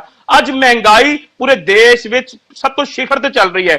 ਇੰਨਾ ਹੀ ਨਹੀਂ, ਇੱਕ ਨਾਰਾ ਦਿੰਦੇ ਸੀ, ਬੇਟੀ ਪੜਾਓ ਬੇਟੀ ਬਚਾਓ। ਸਾਡੀ ਧੀਆਂ ਨਾਲ ਅੱਜ ਕੀ ਹੋਇਆ? ਸਾਡੀਆਂ ਭੈਣਾਂ ਜਿਹੜੀਆਂ ਸਵਰਨ ਪਦਕ ਜਿੱਤ ਕੇ ਆਈਆਂ ਸੀ, ਮੈਂ ਸਾਕਸ਼ੀ ਮਲਿਕ ਦੀ ਗੱਲ ਕਰ ਰਿਹਾ, ਮੈਂ ਆਪਦੀ ਭੈਣ ਵਿਨੇਸ਼ ਫੁਗਾੜ ਦੀ ਗੱਲ ਕਰ ਰਿਹਾ, ਜਿਨ੍ਹਾਂ ਨੇ ਸਵਰਨ ਪਦਕ ਅੱਜ ਗੰਗਾ ਮਾਂ ਗੰਗਾ ਵਿੱਚ ਜਾ ਕੇ ਬਹਾਏ ਨੇ। ਸੋ ਇਹ ਕੀ ਹੈ? ਇਹ ਇੱਕ ਲੋਕਤੰਤਰ ਦਾ ਕਤਲ ਹੈ। ਇੱਕ ਸਾਡੀ ਜਿਹੜੀ ਆਉਣ ਵਾਲੀ ਪੀੜ੍ਹੀ ਹੈ ਉਸਨੂੰ ਕਿਤੇ ਨਾ ਕਿਤੇ ਸ਼ਰਮਿੰਦਾ ਹੋਣ ਦਾ ਕੰਮ ਹੋ ਰਿਹਾ ਹੈ। ਔਰ ਇੰਨਾ ਹੀ ਨਹੀਂ ਹੈ, ਤੁਸੀਂ ਦੇਖੋ ਜਿਹੜੇ ਪ੍ਰਧਾਨ ਮੰਤਰੀ ਮੋਦੀ ਜੀ ਕਹਿੰਦੇ ਸੀ ਮੈਂ ਹਰ ਸਾਲ 1 ਕਰੋੜ ਨੌਕਰੀ ਦੂੰਗਾ, ਉਹ ਭਾਈ ਸਾਹਿਬ ਤੁਸੀਂ ਅੱਜ ਤੱਕ ਤਕਰੀਬਨ ਪੂਰੇ ਹਿੰਦੁਸਤਾਨ ਦੀਆਂ 12.5 ਕਰੋੜ ਲੋਕਾਂ ਦੀਆਂ ਨੌਕਰੀਆਂ ਖਾਧੀਆਂ। ਤੁਸੀਂ 12.5 ਕਰੋੜ ਪਰਿਵਾਰ ਨੂੰ ਸੜਕਾਂ ਤੇ ਲਿਆ ਦਿੱਤਾ। ਇੰਨਾ ਹੀ ਨਹੀਂ, ਜੋ ਝੂਠ ਇਹਨਾਂ ਨੇ ਬੋਲੇ ਹੈ ਨਾ ਉਹ Guinness book of world record ਵਿੱਚ ਜਾ ਕੇ ਦਰਜ ਹੋ ਰਹੇ ਹੈ।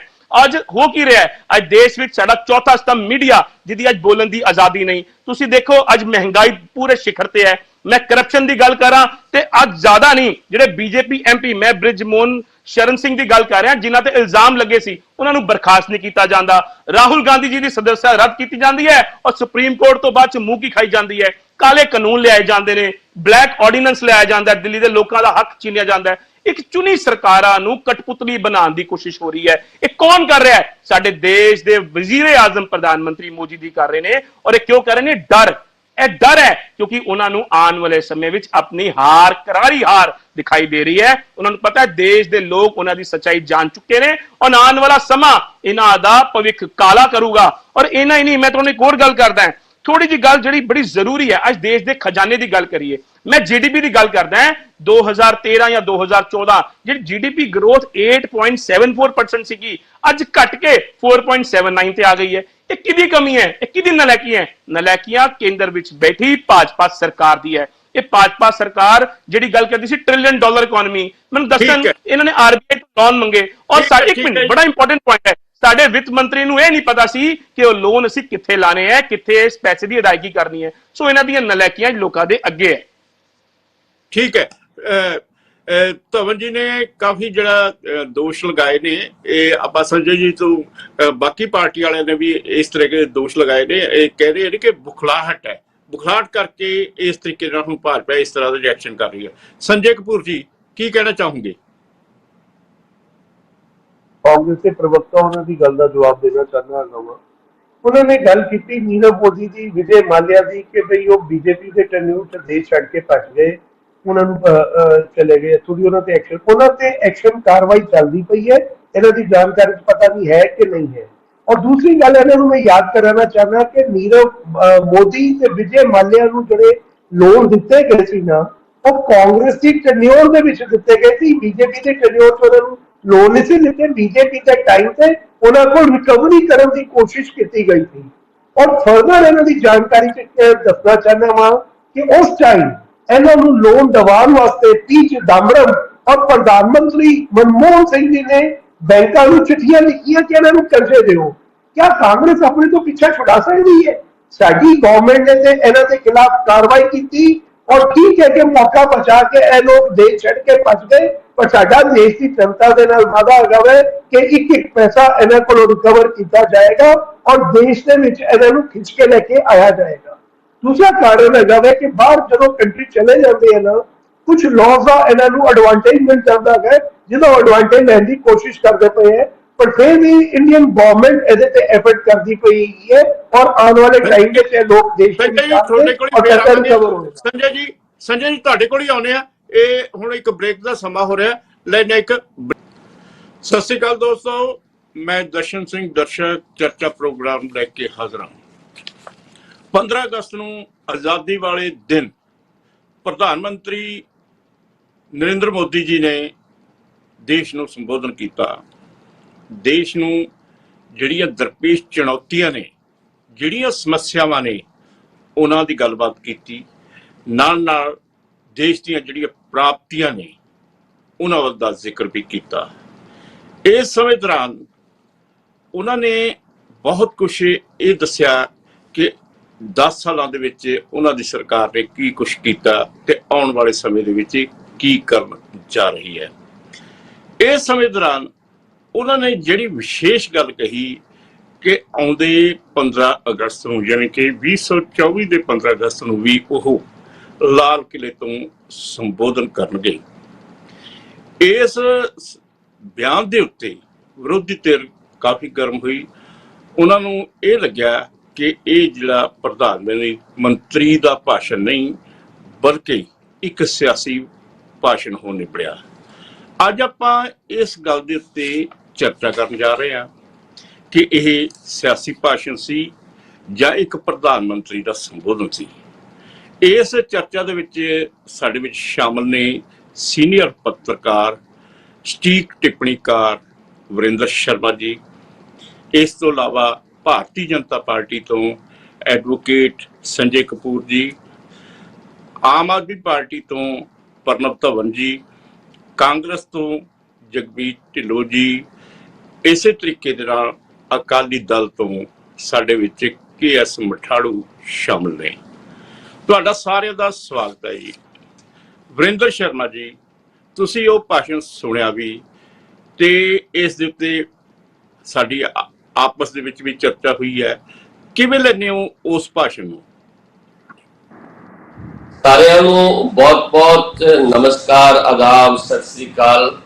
ਗੱਲ ਇਹ ਹੈ ਕਿ ਮੈਂ 72 ਸਾਲ ਦੀ ਉਮਰ ਹੋ ਗਈ ਹੈ ਔਰ ਕਰੀਬ ਮੈਂ 50 ਭਾਸ਼ਣ ਪ੍ਰਧਾਨ ਮੰਤਰੀਆਂ ਦੇ ਜ਼ਰੂਰ ਸੁਣੇ ਨੇ 15 ਅਗਸਤ ਨੂੰ। ਪਰ ਪਹਿਲੀ ਵਾਰੀ ਮੈਂ ਇਹ ਸੁਣਿਆ ਕਿ ਇੱਕ ਮੰਤਰੀ ਇਹ ਕਹਿ ਰਿਹਾ ਹੈ ਕਿ ਮੈਂ ਅਗਲੇ ਸਾਲ ਫਿਰ ਆ ਕੇ ਝੰਡਾ ਲਹਿਰਾਵਾਂਗਾ, ਜਦੋਂ ਕਿ ਉਹਦੀ ਟੈਨਿਓਰ ਦਾ ਆਖਰੀ ਸਾਲ ਹੈ। ਜੇ ਉਹ ਦੂਜੇ ਸਾਲ ਤੀਜੇ ਸਾਲ ਕਹਿੰਦੇ ਤੇ ਕੋਈ ਗੱਲ ਨਹੀਂ ਸੀ, ਕਿਉਂਕਿ ਅਗਲੇ ਸਾਲ ਉਹਨਾਂ ਦੀ ਜ਼ਿੰਦਗੀ ਰਵੇ ਤੇ ਉਹਨਾਂ ਨੇ ਜ਼ਰੂਰ ਝੰਡਾ ਚੜਾਉਣਾ ਹੁੰਦਾ ਹੈ ਪ੍ਰਧਾਨ ਮੰਤਰੀ ਨੇ।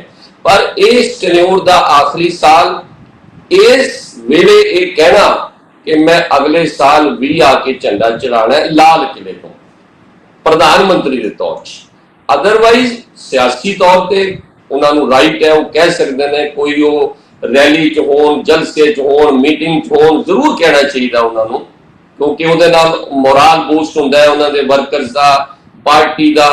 ਔਰ ਉਹ ਕੋਈ ਵੀ ਕਹਿ ਸਕਦਾ ਹੈ, ਰਾਹੁਲ ਗਾਂਧੀ ਨੂੰ ਵੀ ਰਾਈਟ ਹੈ, ਉਹ ਵੀ ਕਹਿ ਸਕਦਾ ਹੈ ਕਿ ਮੈਂ ਅਗਲੇ ਸਾਲ ਪ੍ਰਧਾਨ ਮੰਤਰੀ ਬਣ ਕੇ ਆਵਾਂਗਾ, ਮੈਂ ਚੜਾ ਸਕਦਾ, ਕੋਈ ਵੀ ਹੈ।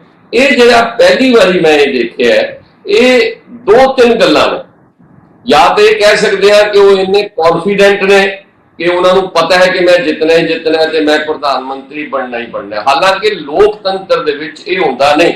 ਲੋਕਤੰਤਰ ਕੀ ਹੈ ਕਿ ਜੇ ਬੀਜੇਪੀ ਕੋਲ ਵੀ ਮੈਜੋਰਟੀ ਆ ਜਾਵੇ ਤਾਂ ਵੀ ਪ੍ਰਧਾਨ ਮੰਤਰੀ ਉਹਨਾਂ ਦੇ ਐਮਪੀਜ਼ ਨੇ ਚੁਣਨਾ ਹੁੰਦਾ ਹੈ, ਔਰ ਜਿਹੜੀ ਜਿਹਨੂੰ ਪਾਰਟੀ ਚੁਣਦੀ ਹੈ ਉਹ ਬਣਦਾ ਹੈ ਪ੍ਰਧਾਨ ਮੰਤਰੀ। ਸੋ ਇਹ ਕਹਿ ਦੇਣਾ ਕਿ ਮੈਂ ਹੀ ਪ੍ਰਧਾਨ ਮੰਤਰੀ ਅਗਲੀ ਵਾਰੀ ਬਣਨਾ ਹੈ, ਪਹਿਲਾਂ ਇਹ ਕਿ ਅਸੀਂ ਜਿੱਤ ਕੇ ਆਣਾ ਹੈ, ਅਕਸਰੀਅਤ ਆਣੀ ਹੈ, ਉਹਦੇ ਬਾਅਦ ਕਿ ਮੈਂ ਹੀ ਬਣਨਾ ਹੈ, ਇਹ ਦੋ ਗੱਲਾਂ ਜਿਹੜੀਆਂ ਨੇ, ਇਹ ਜਾਂ ਤੇ ਮੈਂ ਫਿਰ ਕਿਹਾ ਕਿ ਉਹ ਇੰਨੇ ਕੌਨਫੀਡੈਂਟ ਨੇ ਕਿ ਅਸੀਂ ਜਿੱਤਣਾ ਹੈ, ਤੇ ਜਾਂ ਫਿਰ ਉਹ ਇਹ ਦੱਸਣਾ ਚਾਹਦੇ ਨੇ ਕਿ ਲੋਕ ਸਾਡੇ ਨਾਲ ਇਹ ਸਮਝ ਕੇ ਜੁੜ ਜਾਣ ਕਿ ਮੈਂ ਹੀ ਪ੍ਰਧਾਨ ਮੰਤਰੀ ਬਣਨਾ ਹੈ ਤੇ ਸਾਡੀਆਂ ਵੋਟਾਂ ਵੱਧ ਜਾਣ। ਪਰ ਲੋਕਤੰਤਰ ਦੇ ਇਤਿਹਾਸ ਵਿੱਚ ਇਹ ਪਹਿਲੀ ਵਾਰੀ ਹੋਇਆ ਹੈ ਹਿੰਦੁਸਤਾਨ 'ਚ ਕਿ ਇੱਕ ਪ੍ਰਧਾਨ ਮੰਤਰੀ ਇਹ ਕਹਿ ਰਿਹਾ ਹੈ ਕਿ ਮੈਂ ਅਗਲੀ ਵਾਰ ਆਣਾ ਹੈ। ਉਹ ਇਹ ਜਿਹੜੀ ਚੀਜ਼ ਹੈ ਇਹ ਬੀਜੇਪੀ ਵਾਲਿਆਂ ਨੂੰ ਤਾਂ ਬ੍ਰੇਕ ਤੋਂ ਬਾਅਦ ਫਿਰ ਹਾਜ਼ਰ ਹੁੰਦੇ ਆ। ਸੰਜੇ ਜੀ, ਜਿਹੜੇ ਭਗੌੜੇ ਹੋਏ ਨੇ ਦੇਸ਼ ਵਿੱਚੋਂ, ਉਸ ਸੰਬੰਧ ਵਿੱਚ ਦੱਸ ਰਹੇ ਸੀ ਕਿ ਜਿਹੜੀ ਮੋਦੀ ਸਰਕਾਰ ਆ ਉਹਨਾਂ ਨੂੰ ਵਾਪਸ ਲੈ ਕੇ ਆਊਗੀ, ਇੱਕ ਪੈਸਾ ਵਸੂਲੇਗੀ। ਹਾਂਜੀ ਸੰਜੇ ਜੀ। ਅੱਛਾ ਦਰਸ਼ਕ ਜੀ, ਦੂਸਰੀ ਗੱਲ ਬੇਸਿਕਲੀ ਇਹਨਾਂ ਨੇ ਕੀਤੀ, ਆਮ ਆਦਮੀ ਦੇ ਪਾਰਟੀ ਦੇ ਪ੍ਰਵਕਤਾ ਨੇ, ਕਿ ਇੰਡੀਆ ਗਠਬੰਧਨ ਕੋਲੋਂ ਜਿਹੜਾ NDA ਉਹ ਘਬਰਾਇਆ ਹੋਇਆ ਹੈ। संदीप दीक्षित जी कांग्रेस के बड़े सीनियर लीडर है, शीला दीक्षित जी के बेटे है और काफी लंबा चौड़ा उन्होंने राजनीति का एक्सपीरियंस है। उन्होंने क्लियर कट अपनी पार्टी को किया है कि जड़ा दिल्ली ऑर्डिनेंस की सपोर्ट करना सी ना वो कांग्रेस ਲਈ गलत सी। उन्होंने कहा कि कांग्रेस एक गलत स्टेप लेंदी पईगी सी और इस कारण मैं इस चीज का विरोध करना, क्योंकि जिस दिन केजरीवाल जी को इस चीज का एडवांटेज मिले ना कि भाई वो ट्रांसफर करते, सब तो पहले विजिलेंस के ऑफिस गए, उतों दी फाइलां कड्ढण दी इन्होंने कोशिश की। खुद कांग्रेस के विच इस चीज की बहुत जबरदस्त विरोधता हुई है कि भाई दिल्ली ऑर्डिनेंस को सपोर्ट करना चाहिए सी या नहीं करना चाहिए सी। और अज कांग्रेस की हालत है कि दिल्ली के विचों 7 सीटां लड़ना चाहती है और पंजाब की सारी 13 सीटां कांग्रेस लड़ना चाहती है। एक किस तरीके का गठबंधन करना चाहते है आम आदमी पार्टी कांग्रेस के नाल। एक पासे पंजाब दे विच आम आदमी पार्टी कांग्रेस के लीडरां नूं फड़ के करप्शन के मैटर अंदर चलती पई है और कह रही है कि कांग्रेस के लीडर भ्रष्टाचारी है, और दूसरे पासे कांग्रेस आम आदमी पार्टी को चैलेंज करती पई है ਦਿੱਲੀ ਦੇ ਵਿੱਚ ਵੀ, ਪੰਜਾਬ ਦੇ ਵਿੱਚ ਵੀ, ਔਰ ਆਪਣੀ ਪਾਰਲੀਮੈਂਟ ਦੀ ਸੀਟਾਂ ਦੀ ਤਿਆਰੀ ਕਰਦੀ ਪਈ ਹੈ। ਸੰਜੇ ਜੀ, ਮੈਨੂੰ ਨਹੀਂ ਪਤਾ ਹੈ ਕਿਹੜਾ ਠੀਕ ਹੈ, ਆਮ ਆਦਮੀ ਪਾਰਟੀ ਤੋਂ ਇਸ ਗੱਲ ਦਾ ਜਵਾਬ ਲੈਂਦੇ ਆ।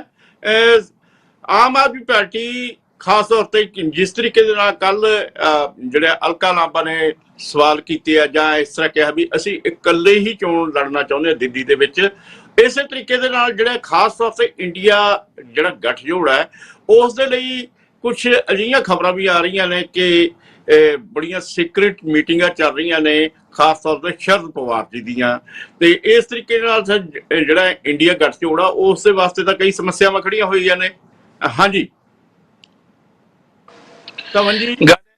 ਗੱਲ ਹੈ ਦਰਸ਼ਨ ਜੀ, ਮੈਂ ਤੁਹਾਡੀ ਸਾਰੀ ਗੱਲ ਸੁਣੀ। ਦੇਖੋ ਜਿੱਥੇ ਇੰਡੀਆ ਦੀ ਗੱਲ ਹੈ, ਇੱਕ ਅਲਾਇੰਸ ਹੋਇਆ ਦੇਸ਼ ਦੀਆਂ ਪੂਰੀਆਂ, ਮੈਂ ਗੱਲ ਕਰਾਂ ਵੱਖ-ਵੱਖ ਵਿਰੋਧੀ ਧਿਰਾਂ 26 ਵਿਰੋਧੀ ਧਿਰਾਂ ਨਾਲ ਆਈਆਂ, ਔਰ ਉਹਦੇ ਵਿੱਚ ਕੁਝ ਉਹ ਧਿਰਾਂ ਨੇ ਜਿਨ੍ਹਾਂ ਦੀ, ਜੇ ਮੈਂ ਗੱਲ ਕਰਾਂ ਆਮ ਆਦਮੀ ਪਾਰਟੀ ਦੀ, ਜਿਨ੍ਹਾਂ 'ਚ ਦਿੱਲੀ ਦੀ ਸਰਕਾਰ ਹੈ, ਜਿਨ੍ਹਾਂ ਦੀ ਪੰਜਾਬ 'ਚ ਸਰਕਾਰ ਹੈ, ਮੈਂ ਡੀਐਮਕੇ ਦੀ ਗੱਲ ਕਰਾਂ ਤਾਮਿਲਨਾਡੂ ਵਿੱਚ ਸਰਕਾਰ ਹੈ, ਹੋਰ ਟੀਐਮਸੀ ਦੀ ਗੱਲ ਕਰਾਂ ਜਿਹੜੇ ਵੈਸਟ ਬੰਗਾਲ ਦੇ ਵੀ ਮੁੱਖ ਮੰਤਰੀ ਸਾਡੇ ਨਾਲ ਆਏ। ਦੇਖੋ ਇਹ ਸਾਰੇ ਕਿਉਂ ਆਏ? ਇਹਦਾ ਕਾਰਨ ਸੀ ਦੇਸ਼ ਦੇ ਵਿੱਚ ਸੰਵਿਧਾਨ ਦਾ ਕਾਨ ਹੋ ਰਿਹਾ ਸੀ।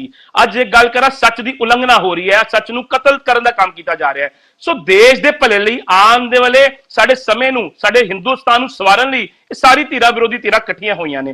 ਹੁਣ ਜੇ ਤੁਸੀਂ ਗੱਲ ਕੀਤੀ ਕਾਂਗਰਸ ਦੀ, ਦੇਖੋ ਕਾਂਗਰਸ ਦੇ ਜੇ ਮੈਂ ਗੱਲ ਕਰਾਂ ਜੇ ਜਨਰਲ ਸੈਕਟਰੀ ਜਿਹੜੇ ਕੇਸੀ ਵਿਨੂਗੋਪਾਲ ਜੀ ਨੇ ਆਪ ਪਹਿਲੇ ਦਿਨ ਆ ਕੇ ਗੱਲ ਕੀਤੀ ਕਿ ਅਸੀਂ ਆਰਡੀਨੈਂਸ ਦੇ ਨਾਲ ਵੀ ਹਾਂ, ਉਸ ਤੋਂ ਬਾਅਦ ਇਹਨਾਂ ਨੇ ਸਮਰਥਨ ਦਿੱਤਾ ਜਿਹੜੀਆਂ 26 ਧਿਰਾਂ ਇੰਡੀਆ ਵਿੱਚ ਨਾਲ ਆਈਆਂ, ਇੰਡੀਆ ਇੱਕ ਅਲਾਇੰਸ ਬਣਿਆ। ਸੋ ਜੇ ਪੰਜਾਬ ਕਾਂਗਰਸ ਨੂੰ ਕੋਈ ਭੁਲੇਖਾ ਹੈ, ਸੋ ਇਹ ਆਪਣੀ ਸੀਨੀਅਰ ਹਾਈ ਕਮਾਂਡ ਨਾਲ ਗੱਲ ਕਰਨ। ਕਿਆ ਇਦਾਂ ਹੋ ਸਕਦਾ ਹੈ? ਮੈਨੂੰ ਨਹੀਂ ਲੱਗਦਾ ਕਿ ਇੱਕ ਪੰਜਾਬ ਦਾ ਯੂਨਿਟ ਕੁਝ ਕਹਿ ਰਿਹਾ ਔਰ ਦੇਸ਼ ਦੀ ਜਿਹੜੀ ਕਾਂਗਰਸ ਹੈ, ਜਿਹੜਾ ਇਹਨਾਂ ਦਾ ਯੂਨਿਟ ਹੈ ਇੰਡੀਅਨ ਨੈਸ਼ਨਲ ਕਾਂਗਰਸ, ਉਹ ਕੋਈ ਹੋਰ ਗੱਲ ਕਰ ਰਹੀ ਹੈ। ਮੈਂ ਸਮਝਦਾ ਕਿਤੇ ਨਾ ਕਿਤੇ ਅੱਜ ਜੇ ਇਹਨਾਂ ਕੋਲ ਨਹੀਂ ਪੁੱਛਿਆ ਗਿਆ, ਸੋ ਇਹ ਇਹਨਾਂ ਦੀ ਪਾਰਟੀ ਦੀ ਕਮੀ ਹੋ ਸਕਦੀ ਹੈ।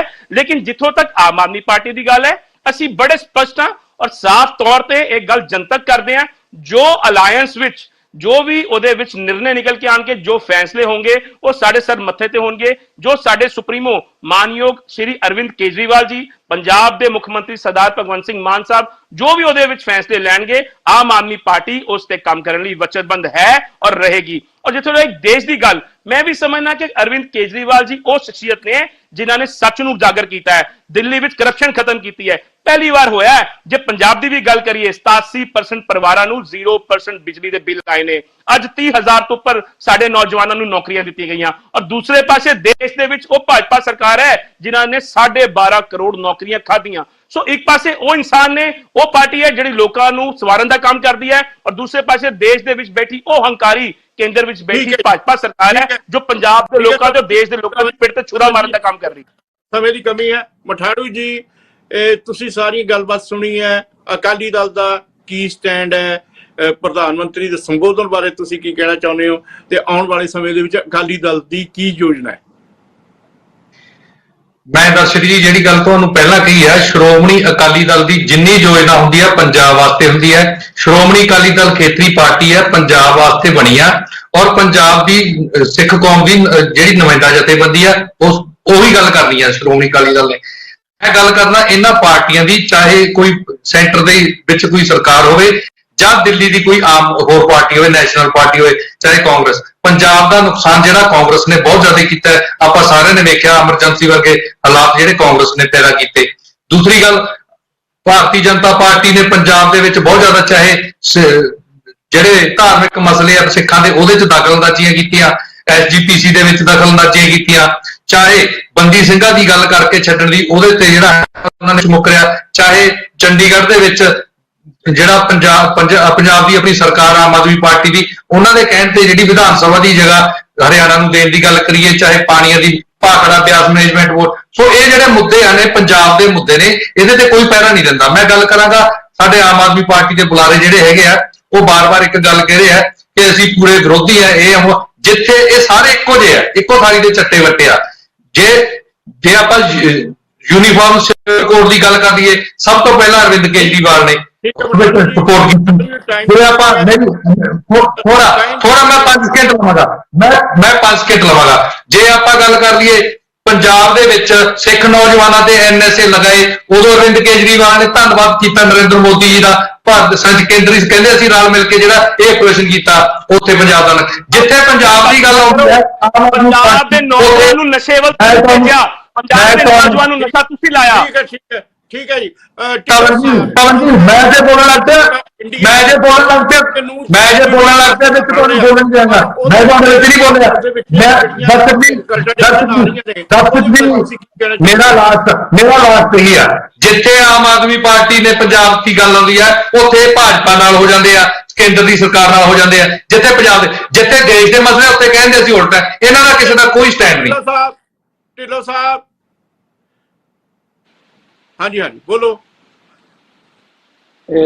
ਦਰਸ਼ਨ ਜੀ, ਜਿਹੜੀ ਗੱਲ ਤਾਂ ਪਹਿਲਾਂ ਬੀਜੇਪੀ ਦੇ ਪ੍ਰਵਕਤਾ ਜੀ ਕਰ ਰਹੇ ਸਨ, ਉਹ ਕਹਿ ਰਹੇ ਸਨ ਕਿ ਲੋਨ ਜਿਹੜਾ ਸਾਡੀ ਸਰਕਾਰ ਨੇ ਦਿੱਤਾ ਹੈ, ਭਾਈ ਸਾਹਿਬ ਜਿਹੜਾ ਵੀ ਲੋਨ ਦਿੱਤਾ ਗਿਆ ਹੈ ਉਹ ਐਜ਼ ਪਰ ਕੰਡੀਸ਼ਨਸ ਦਿੱਤਾ ਗਿਆ ਸੀ, ਜਿਹੜੀ ਲੈਣਦਾਰੀ ਉਹਨਾਂ ਵੱਲ ਬਣਦੀ ਸੀ। ਬਟ ਸਾਡੀ ਸਰਕਾਰ ਸਮੇਂ ਹਰ ਇੱਕ ਨੂੰ ਅਧਿਕਾਰ ਸੀ ਕਰਜ਼ਾ ਲੈਣ ਦਾ, ਜਿੰਨੇ ਵੀ ਲਿਆ as per law as per rule ਲਿਆ। ਬਟ ਤੁਹਾਡੇ ਸਰਕਾਰ ਸਮੇਂ ਉਹ ਭ੍ਰਿਸ਼ਟਾਚਾਰੀ ਭੱਜਦੇ ਰਹੇ। ਤੇ ਜਿੱਥੋਂ ਤੱਕ ਇਹਨਾਂ ਵੱਲੋਂ ਗੱਲ ਕੀਤੀ ਜਾ ਰਹੀ ਇੰਡੀਆ ਅਲਾਇੰਸ ਦੀ, ਦਰਸ਼ਨ ਜੀ ਮੈਂ ਸਪਸ਼ਟ ਕਰ ਦੇਵਾਂ, ਉਹ ਅਲਾਇੰਸ RSS ਦੀ ਵਿਚਾਰਧਾਰਾ ਦੇ ਖਿਲਾਫ, ਦੇਸ਼ ਨੂੰ ਤੋੜਨ ਵਾਲਿਆਂ ਦੀ ਨਫ਼ਰਤ ਦੀ ਅੱਗ ਫੈਲਾਉਣ ਵਾਲਿਆਂ ਦੇ ਖਿਲਾਫ ਜਿਹੜੀਆਂ ਪਾਰਟੀਆਂ ਦੀ ਵਿਚਾਰਧਾਰਾ ਰਲਦੀ ਸੀ ਉਹ ਇਕੱਠੀਆਂ ਹੋਈਆਂ ਨੇ। ਬਟ ਇਕੱਠੇ ਚੋਣਾਂ ਲੜਨ ਦਾ ਹਾਲੇ ਤੱਕ ਨਾ ਤਾਂ ਸੀਟ ਸ਼ੇਅਰਿੰਗ ਦਾ ਹੋਇਆ ਹੈ। ਬੇਸ਼ੱਕ ਇੱਥੇ ਅਕਾਲੀ ਦਲ ਤਾਂ ਹੈ ਨਹੀਂ ਸਾਡੀ ਪਾਰਟੀ ਕਿ ਜਿੱਥੇ ਅਗਰ ਕਿਸੇ ਨੇ ਕੋਈ ਬਿਆਨ ਦਿੱਤਾ, ਢੀਂਡਸਾ ਸਾਹਿਬ ਨੇ ਕਹਿ ਦਿੱਤਾ ਪਾਰਟੀ ਚੋਂ ਕੱਢ ਦਿਓ, ਅਜਨਾਲਾ ਸਾਹਿਬ ਕੋਈ ਬੋਲੇ ਪਾਰਟੀ ਚੋਂ ਕੱਢ ਦਿਓ, ਬ੍ਰਹਮਪੁਰਾ ਸਾਹਿਬ ਉਦੋਂ ਬੋਲੇ ਸੀ ਅੱਜ ਦੁਨੀਆ 'ਚ ਨਹੀਂ ਰਹੇ ਪਾਰਟੀ ਚੋਂ ਕੱਢ ਦਿਓ। ਇੱਥੇ ਹਰ ਕੋਈ ਆਪਣੀ ਗੱਲ ਕਰਦਾ ਤੇ ਪੰਜਾਬ ਕਾਂਗਰਸ ਦੇ